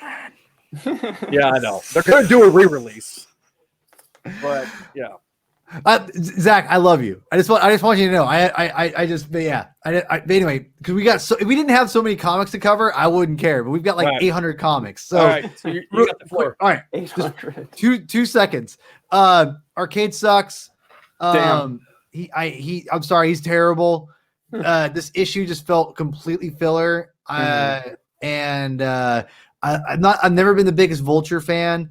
The art is the only thing that gets you through his book. And to me, a good comic, you need to have both, but the art will ultimately decide its fate, in my opinion. That's just my take with comic books. So that being said, I felt this issue was a complete waste of time. And so I kind of want my 5 minutes back from reading it. No, I'm just kidding. I can't read that fast. I'm not that smart. But anyway, yeah, I thought it was whatever. It was worthless as far as to the story. So that's just my opinion. Adam? Well, I think like you said, the art is good. I like the art, but the problem is like we had, like I was talking about, we had this momentum building from the last issue, and it gets totally, interrupted from stuff that, it's like this issue almost seemed unnecessary, but we are learning necessary information in it. Well said. And it's like, okay, well, maybe this should have been like sprinkled in earlier, so we're not, interrupted from like that good, exciting momentum that we had at the end of 20. Mm-hmm. And yeah, that's how I feel about it. Yeah. It's like, Zach, you didn't mention that meanwhile, well, maybe you were, but I'll do it anyway. There's a second part of this where meanwhile Arcade experiments on Vermin and uses some kind of serum to make him split up into a herd of vermin. So that's where that comes from. Uh-oh. Where's Zach? Zach? I'm back. Okay, there he is. I'm back. There he is. Sorry. All right, can we move on to the next comic, please? I'm tired of talking about this. Yes. Let's Adam did bring up a good point that the vermin are explained of what they came from. Arcade took some plot serum, plugged it into vermin, and then put it, and then was able to make more vermin. And again, I for the record, I like the massive amount of vermin. I think it's a cool idea. Yeah, but I only say that as a joke because Arcade's got to do something interesting at some point, right? So I mean, come on. Well, I mean, look, it is this is very much dealing with clones. It's a clone story. Yeah. Like this whole story is a clone story. You got 87 clones of Kraven, and now you got all these clones of freaking Vermin. Yeah, you're right. Yeah, you can't. Yeah. It's a clone story. So we can skip this one too, by the way. This one was okay. Hunted Part 5. Nick Spencer, Geraldo. I think it is Geraldo. Sandoval is the penciler, and oh yay.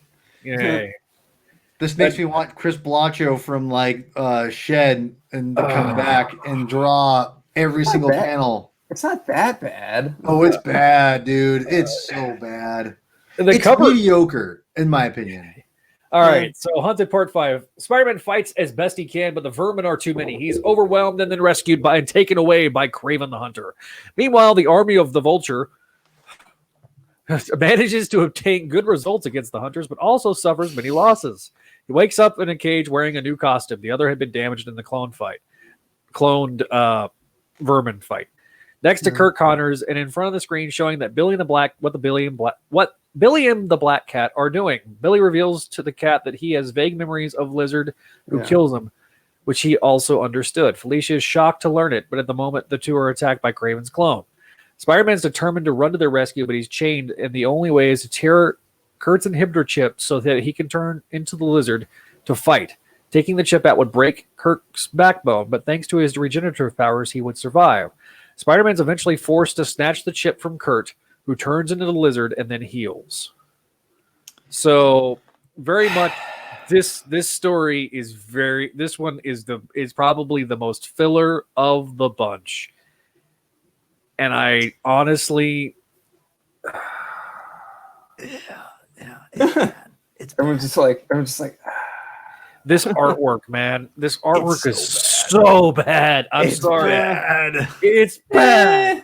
Okay, Zach. Okay, you already know my example. Look at how bad this looks. Let me see it. Please, now that looks pretty page 13. cool. That's one of the better ones. Wait, no, look at Spider-Man. Look how bad Spider-Man looks. What is he? Okay, let's see.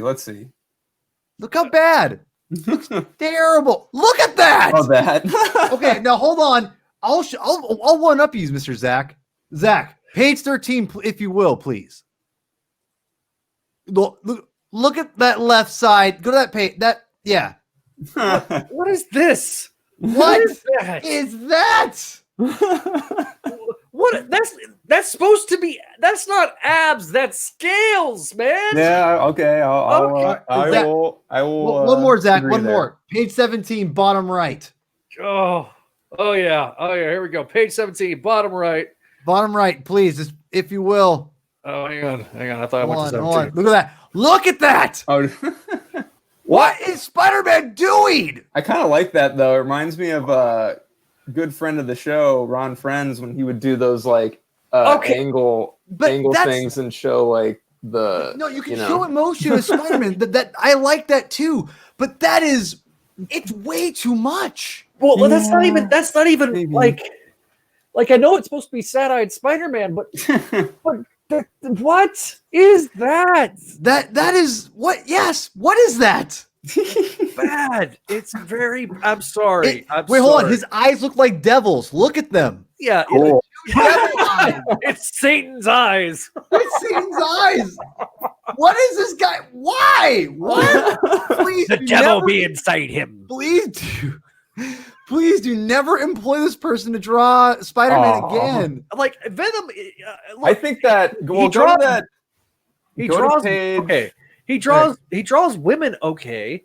His Craven's okay too. Too. That Craven's like again. I'm not a huge fan of that design, truthfully. But like again, I like page 8. I think it's page 8. It's the big splash where he's overwhelmed by the vermin. See, okay. I think that's pretty cool. That one's not bad. That's not bad. I'll give you that. Okay, my problem with this one is I feel like it was done better on the cover. Like no, I think this is better. A little bit. It's very bloody and gory. I will say that. Mm-hmm. It almost reminds me of him coming out of the grave in the original. A little bit. Yeah, a little bit. So, needless to say, yeah, this issue is not. This is the filler issue, I think, of the story.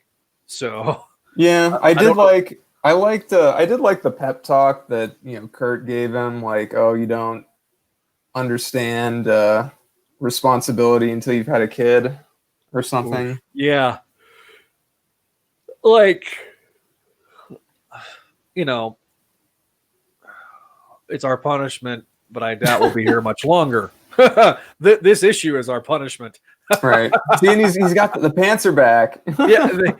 Where'd he get those pants? No. Well, where did Spidey get that new costume? So Craven gave it to him. Yeah, Craven gives him the new costume. So probably in the same storage building, he got purple pants on sale, because when I think of purple pants, you think of the Hulk. So he's prepared. He was prepared. Like this is the same guy that, him and Norman have this weird thing with Spider-Man of like dressing him, getting him naked, and then putting new costumes on him. Like Norman pulled the same shenanigans with Peter Parker Spider-Man 75. So it's like this weird thing with Spidey's villains. They're like, oh, I can't look at costume, but I can sit there and put on new outfit. So yeah, that's. Are we still talking about this comic? Can we move on? We're almost done, I think. Yeah. So here we go. Spoilers. Oh my god. My bad. Let me go browse pages. Don't know why we picked up in the middle of that. All right, so we get to the Hunted Part 6. The saga concludes, except for the next issue, with the prologue.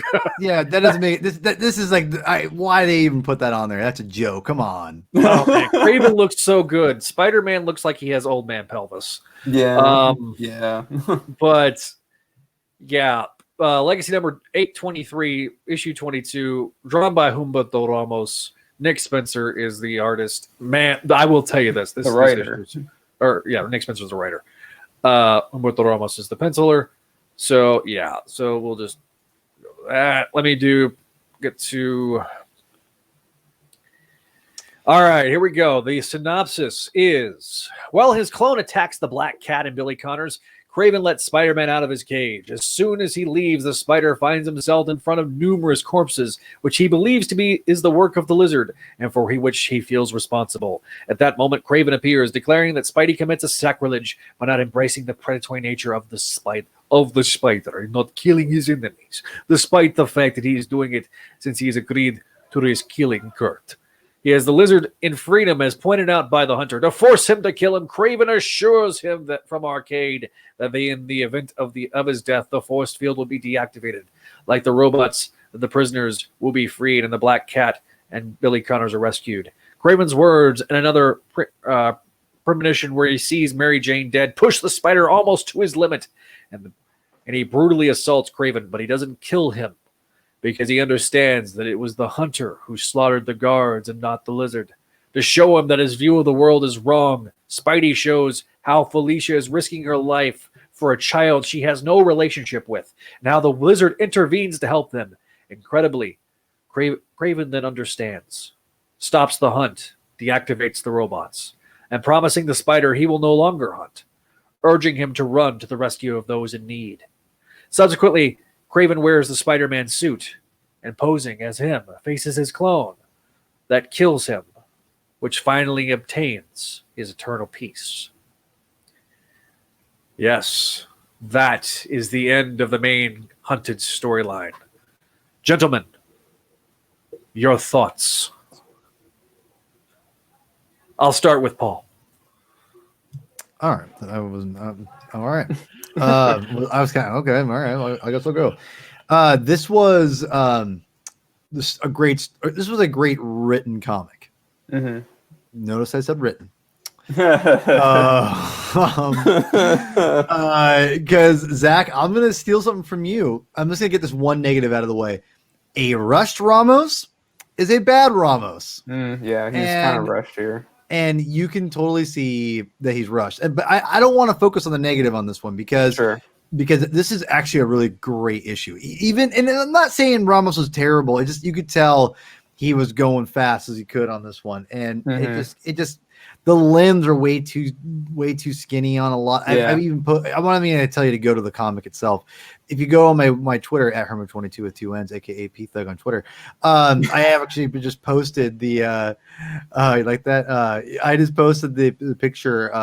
Pimpin' ain't easy, buddy. Pimpin' ain't easy. Yeah, pimpin' ain't easy. But no, it was that being said, this conclusion is great. I again, Nick Spencer, he's fixing things, man. And now, granted, I'm one of the people again who didn't think it needed fixing necessarily because it's comic books, right? Like no one stays dead, right? I will say this: that panel is great.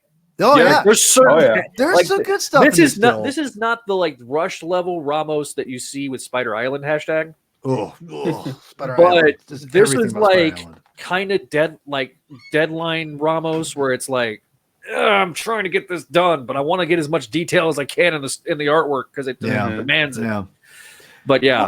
But but so, and again, I'll go quickly. But yeah, I think this is a fantastic issue. I loved how Nick he definitely surprised me with how, because I'm like, why is like Spider-Man getting his butt kicked by this cloned Kraven, and I went, oh shit, and it was like, oh, that's how he finds people. Oh shit, and I was like, damn, he went full on Kraven the Hunter, like heavy influenced on this. I mean, that was the whole basis of the story. And it actually made me like, I liked Hunted okay, and then it made me really like Hunted. So this is one of those, much like with Kraven's Last Hunt, the ending makes it. I like the whole thing. Kraven's Last Hunt's really great, but then like it's the ending that just that crescendo that takes it to that next level. Like, it's a really good story, really good story, really good story. Oh my god, that ending. That's a good point. Yeah, I'll give you that, because even though this is not Kraven's Last Hunt like level, unfortunately. I mean, that just because it's just not that good as far as comparatively. No, I don't mean that in a bad way. I actually like Hunted as a whole, to be honest. Especially after rereading it, it's actually a pretty good Spider-Man story. It's just too long. That's the main problem. Right. The length is a problem. But that being said, this is a great issue. And it ties the mythology of Spider-Man, going back to the continuity, building off of it. And again, not being scared to acknowledge, like, hey, we resurrected Kraven after like 20 years of not using him and using his off crazy stupid kids like Grim Hunter and the whatever, that wasn't the rainy day. But that being said, I thought this was a great issue. I love this issue, actually. Yeah. This is the one thing, and I'm going to get off on a slight tangent here. I'm going to let Adam go grab first. a soda. All right. See you later. Yeah. Go grab a soda. Adam, I'm going to let you go first. Okay. And then I'll go off on my tangent, because I feel like I can tie it, What I want to say about this is, the art's kind of, iffy in spots. Although I love when there's that on page 17, there's that lizard, that happy lizard. I do love that. It's such an exploitable, future meme image or something. Like, it's just a good reaction image. I love that. It's just funny. I will pull it up just a second. It's funny. But I agree with Paul. It's well written. And the thing about it to me is, like, as I'm reading it, it's like weirdly emotional and touching, just Kraven's realization, and he's like, okay, I know how to, I know what I have to do now, and just all of that. It's this weird.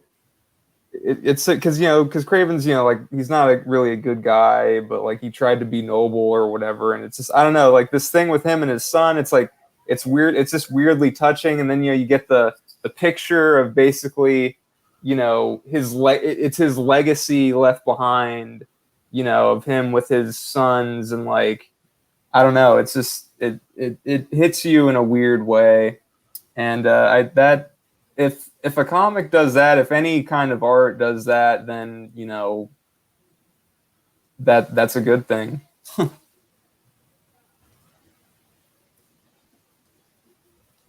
Yeah, no, I also feel like that the curse of Kraven still holds. Only the spider can kill me. Yeah. Well, the way they get around that curse, it's brilliant. It is a brilliant, but again, it's kind of one of those things where Kraven died in Scarlet Spider. The Scarlet Spider arc, like 23 through 24, or no 20. Kane. Yeah, because Kane kills him. Literally kills him, and then I uses a remember. defibrillator to bring him back to life. Be like, so you can die, you jackass. So like, I haven't read that. In Web of Life, right? no, this was Or Web of Death. This Web was of Death. no, this was during Kane's. You're confusing Grim Hunter with Kraven the Hunter, but this was post Grim Hunt. There was the Kane. You're right. I'm sorry. Kane I'm storyline that it was like started in issue 20. Like started in issue 21 and then kind of ran through 22 through 20, 21, 22, I like those 23. issues. Really good that. issues. And because Kraven was basically hunting Kane because Kraven's like, you're the only one that can kill me because you're the reason I'm back to life and you're imperfect and you're merely the copy. You're not the real Spider-Man. So Kane literally stabs him through the heart, stabs him in the chest, and then uses a defibrillator to bring it back to life. And was like, "You're alive, jackass!" and so that's how Kraven can die. So for those that don't know, that's how. Even though he wears the costume, and we have the him killing, his son, the 87th clone of Kraven killing Kraven. That's how that breaks the curse. 87th clone. Yes. When did the last Hunt come out? 1987. It's a direct reference to. I had no idea. That's crazy. Okay. Yeah. Wow. So there was 87 children that were made, and they all were thrown out in the. That's why freaking Kraven's daughter was so repulsed by it. And so she survived. I thought that was interesting. He made her survive. Well, if you recall, she died. It's weird because she left. She ain't dead. So what happened was, she left. It was just her and Alyosha that were left. Remember he killed off the wife and whatever, and basically said, "Okay, you two, go settle this. Whichever one of you comes back is truly worthy of being my successor." And so it was left open-ended. But remember, Alyosha had been mutated, so she was basically able to track him down like an animal. So, yeah, that's how she ended up surviving. So she's still out there, as well as we'll get to the next issue. But but wait, there's more. If this story wasn't more, nope, we get the epilogue. Okay, I'm sorry. I'm jumping the shark. I'm not jumping the shark. I'm jumping ahead. The epilogue issue. Where's our title page? Let me go to the title page. Oh, there it is. So, Hunted Epilogue, written by Nick Spencer. Ryan Otley is the penciler. It's the epilogue issue. Oh, what are you doing? There's the epilogue. There's the Hunted issue. I think you love Stegron more than you let on, my friend. No, I just love seeing Stegron run away like a little bleep. Zach's losing his mind. Oh man, every time Stegron shows up and he gets pwned, I just have to appreciate it. So, all right, synopsis for the epilogue issue is: the force field's broken. The kidnapped criminals pour into the streets. Unfortunately, the Avengers, the Fantastic Four, and many other heroes intervene to stop them, so Spider-Man can run to the rescue of MJ. Arcade and the robot pilots are arrested, and the Vulture puts himself in charge of a new group, the Savage Six. Some criminals capture Black Ant and try to take revenge on him, but Taskmaster, who regretted having betrayed him, comes to his rescue and takes him away, while Felicia then brings Billy home. Arriving at MJ's house, Peter finds a broken window and traces of blood on the floor. But fortunately, the girl had simply stumbled going to hit the window and only has a slight wound in the arm. Kraven's clone is desperate for the killing of the real Kraven, but finds a letter which the father urges him to take his name. Meanwhile, the chameleon, grateful to his half-brother for not having involved him as a prey in the hunt, swears on his grave that he will no longer allow his rest to be disturbed, and he will destroy the world. So, the Savage Six will be picked up upon in Amazing Mary Jane. R.I.P. R.I.P. Amazing Mary Jane. Because can I admit I've actually haven't read that, and I was wondering when they were going to show up. So now I have to read it because that's where they show up. That is exactly where they show up. So that's good to know. Loved this issue probably the most of these issues, just because I love, and I kind of showed it a second ago, but here this homage to Craven's Last Hunt. Oh God, it's so good. Oh, so good. So good. Yeah, I'm gonna. God, I gotta stop. I'm just gonna keep talking. This was very well done. Can't help but give a lot of props to Ryan Otley and Nick Spencer for the way that was structured. So love that part of the issue. Love the involvement of everybody. I love, like, to me, seeing Felicia's expression of, like, warms her heart, seeing how this affected her. Over time, I think also helps with her. And thank you, sir. She brought me a drink. Do you call her sir? It sounded like you said sir. Ma'am, thank you, ma'am. Oh, Sarah. I think you said sir. Yeah. Oh, it's amusing. Thank you. But anyway, I really did appreciate the level of care that this particular issue had. I always like when Ryan Otley draws Spider-Man. So sure, and it feels like he was starting to hit his stride, I think, by the time this happened. I even like how he draws the black costume. Considering it looks very much reminiscent of, like, how the black costume was drawn in the 80s. Yeah. So I appreciate that. Of course, the bit where you gotta give them credit for thank you, Jamie DeMatteis and Mike Zeck. That is very good. I also like that they're kind of making Kraven into a badass, the way he should be, the way he should be portrayed and written. I appreciated that this was basically the end of the resurrected Kraven, and now we get this bigger, badder, better Kraven, and making him the threat that was established with Kraven's Last Hunt. So I really appreciate that part. Of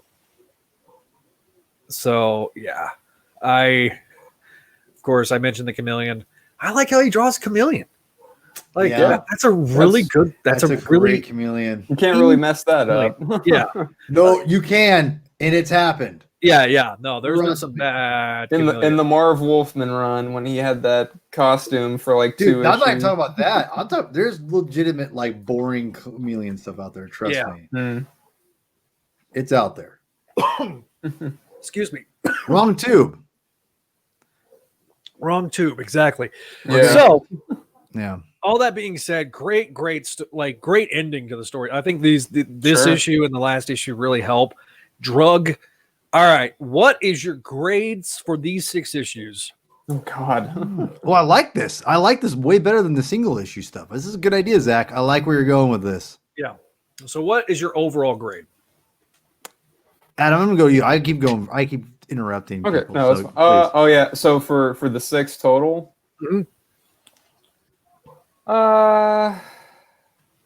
maybe like a B+. B+. All right. So Adam gives that a B+. A B+. What about you, Mr.? Well, for what we just read, I'm with Adam. It's a B+ for me too. Okay. I think, it's close to an A- because I think that the art drags it in places. Yeah. And it's a little long-winded. Yeah. But that being said, kind of echo what you're saying, Zach, about this issue. This is a phenomenal issue. The last 2 issues are so good. Yeah. And I think it made sense. How Nick Spencer was able to basically make the Kraven's Last Hunt matter again, give it a lot of significance, and having his resurrection not be just a taint the character. And you also have he's able to basically have his cake and eat it too, because he basically takes Kraven's Last Hunt, makes it significant again, and also resurrects Kraven without diminishing Last Hunt. That's an impressive feat. Yeah. And Yeah. that was when I read this issue. And again, I was one of the people that didn't mind the resurrection. I actually kind of liked it. I was one of the few people who liked Grim Hunt, I think. That being said, I was really blown away how he was able to make those people happy, make me happy, and keep Kraven around. I mean, that's an impressive thing, because we all know he's going to be around and being used because Sony's going to make him into a character. And I think Marvel knew that they had to keep him around. And but I also think that maybe and this is my assumptions, is that Nick Spencer was like, no, he's such a big Spider-Man fan. He was like, we got to fix Kraven before Hollywood comes in, kind of a thing. And let's make Kraven's Last Hunt matter again. And they can never take that away. So in wrapping up, Ryan Ottley, I read Invincible for a good chunk of Invincible. I actually, in fact, just picked up the last few trades I needed for that series. I have the whole series now, minus the random, offshoot series that I'm not going to worry about right at this point. But seeing him draw a mustached Kraven reminds me of the I forgot what they're called, but the Invincible species. Ultramite or something. Yeah. It's so funny to see him with his mustache. But yeah, no, this is phenomenal stuff, and I think it's a great. I love them. Honestly, I love the Peter and MJ stuff. Yeah, we're talking about. Going back to Zach's old school days, Zach, if I may, you and the old the crawl, I just say it in joke, the crawl space. You guys all, are huge pro wedding people, or marriage people, and I am too. I think that wasn't necessarily the smartest thing.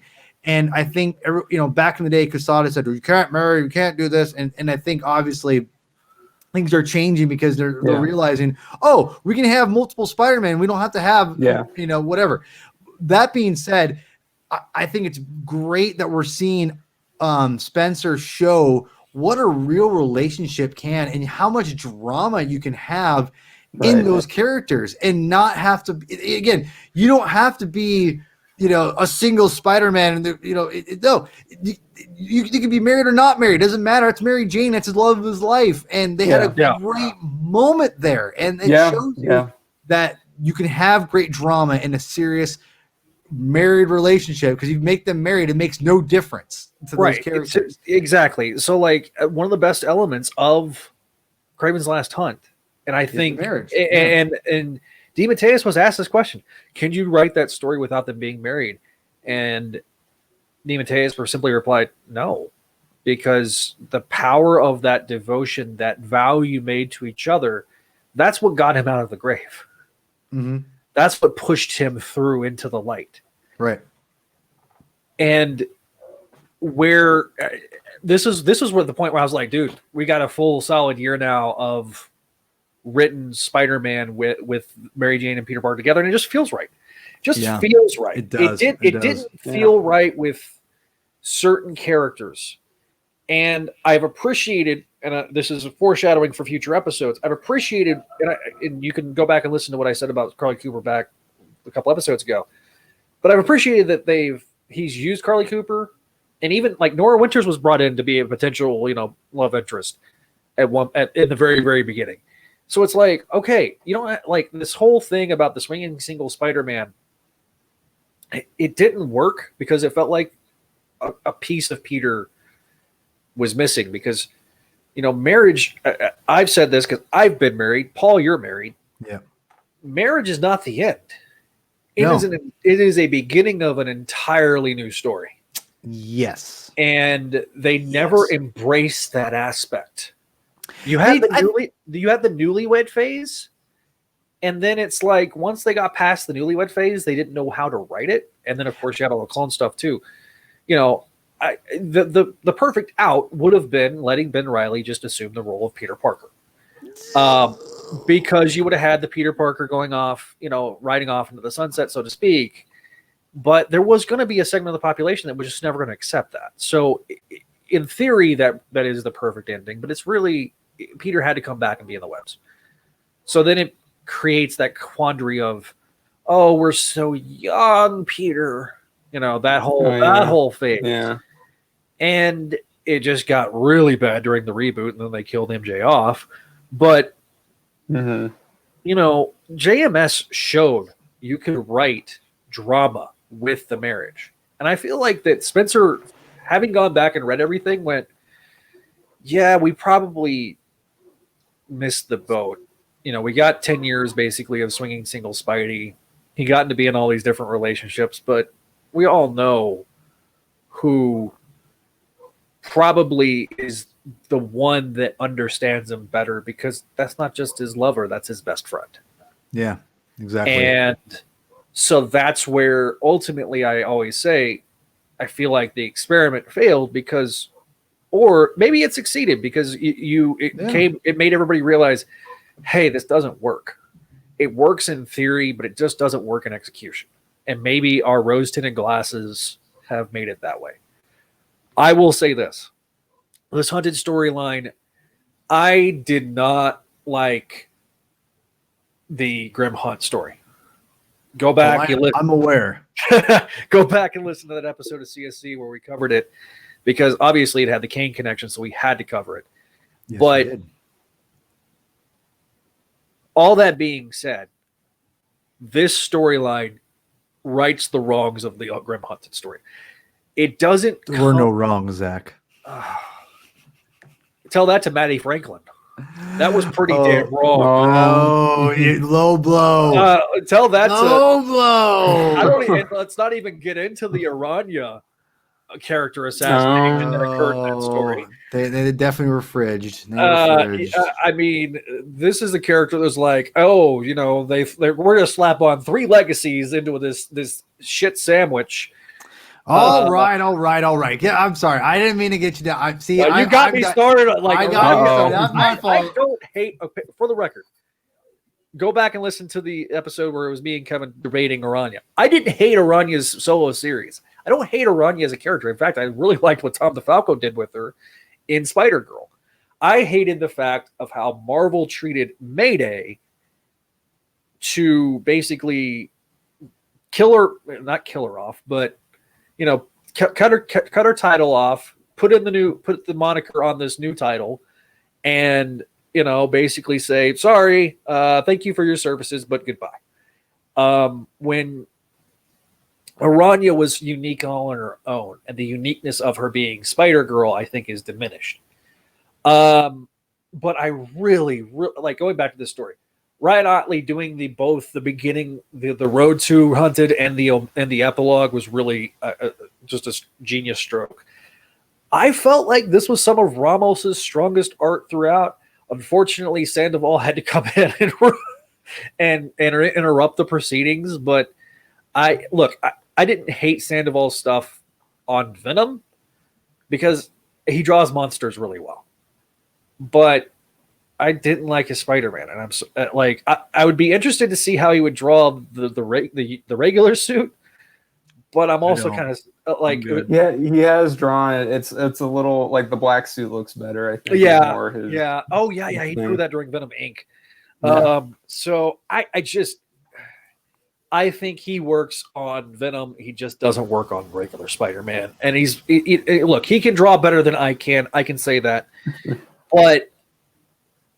All that being said, this story, I give it an A-, and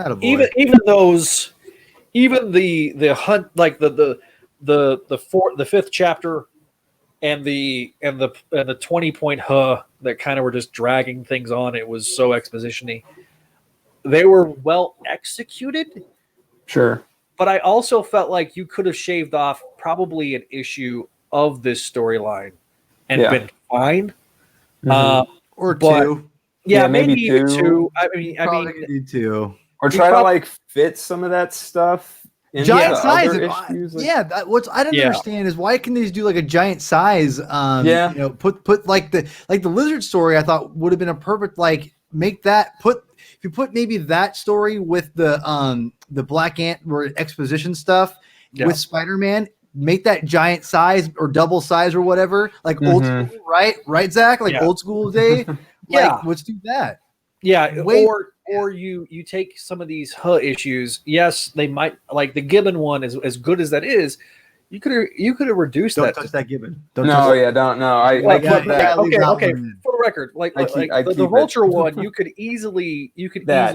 Can burn that away. Not even worried about that. Yes. Yeah, the Vulture one was kind of the most useless one of the bunch. Yeah, it's like, okay, the rest of them did add to the story. The Lizard thing, you could have done that as you broke that into across 3 issues as backups. Yes, that's a great point. But so I mean, there's ways you could have done things structurally without interrupting the flow. So Zach, going to your point, to go Clone Saga or even Grim Hunt here. Remember what they did with the back in Brand New Day or whatever? They had those backup issues like with Kane, where they had like they're going backwards or whatever.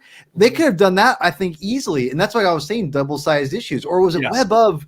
Was it you know what I'm talking about? Yeah, they had like the backup. Yeah, they would have backups, or you because you had the quarterly, the Spider-Man Unlimited, you could do.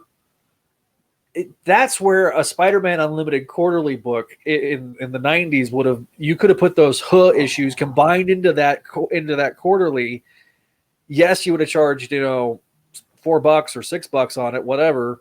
By the way, I mean, think about that Doc Ock origin issue number 3 of Unlimited from the 90s. Great issue. One of the best issues. One of the best issues that they did. And I even like the revisiting of that when he came back that Ron they did. Lim, baby. Yeah, Ron Lim drew that one. I don't remember. Joe Bennett drew the second iteration where they basically took that issue and then put everything after that. But like, look, I just paid $7, $7.50 with my. That's a beautiful comic. That is a beautiful comic. Dude, if you could get Jason Fabuk to draw a Spider-Man story, I'd be down. Three Jokers is no joke, by the way. And that not even trying to be Three Jokers is intense, and it's definitely for mature readers, but it's freaking good. It is so really good. And the only reason it's for mature readers is because, well, there's a lot of blood. And brains, blood, things everywhere. But really well written. I will say this: Hunted it could have been structured a little different. Same thing with we'll see that, we'll talk about that with Sins of Norman Osborn, in the future. But it was a good story. It had some great moments. The stuff with Mary Jane was very creepy, very weird, raised the stakes, made you. And the way he interspliced the Kindred stuff and set up what we're going to cover next episode. Yeah. And so next episode, 825. We're halfway to our 850 goal. We're getting there, man. We're getting there. We are getting there. We probably got another 5 episodes left until we catch up. But hey, we're and then to quote the infamous quote from Bill O'Reilly, we'll do it live. That's right. We will do the shows live. We'll be doing live streams, having all this fun, and I won't forget to hit the record button. I did this morning, like I did today. So, this morning, we've been doing this for about 12 hours. Who are you two-timing the day, Zach? What are you trying to? No, all right. So, 818-925-6631. That's the way you can be on the program. Leave us a voicemail. We will play it on the show, ladies and gents.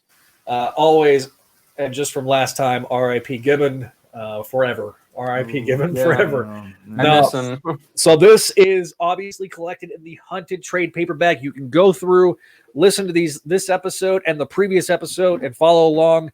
Yes, we're getting there. We're chugging along. We're going to be covering the next 5 issues of Amazing Spider-Man next episode. Really excited. But you can also leave us an email. Email address is Spideydude Radio Network at gmail.com. That's Spideydude Radio Network at gmail.com. Once I can find the banners. There we go. Spideydude Radio Network at gmail.com. Boom. Bam. I knew I had it somewhere. So, guys, thanks again for being a part of the episode. We'll have Neil and Kelly maybe back. Brian was supposed to be on these 2 episodes, but he is in the middle of moving. So, Brian, we hope to see you soon once he gets settled in his new place. I want to give him a big shout out, big thank you. Him and Jimmy both have been really helpful in getting the website back up. So, with that, we will see you guys next time here on the Spideydude Experience. Gentlemen, I bid you good night and good luck. And that's how the broadcast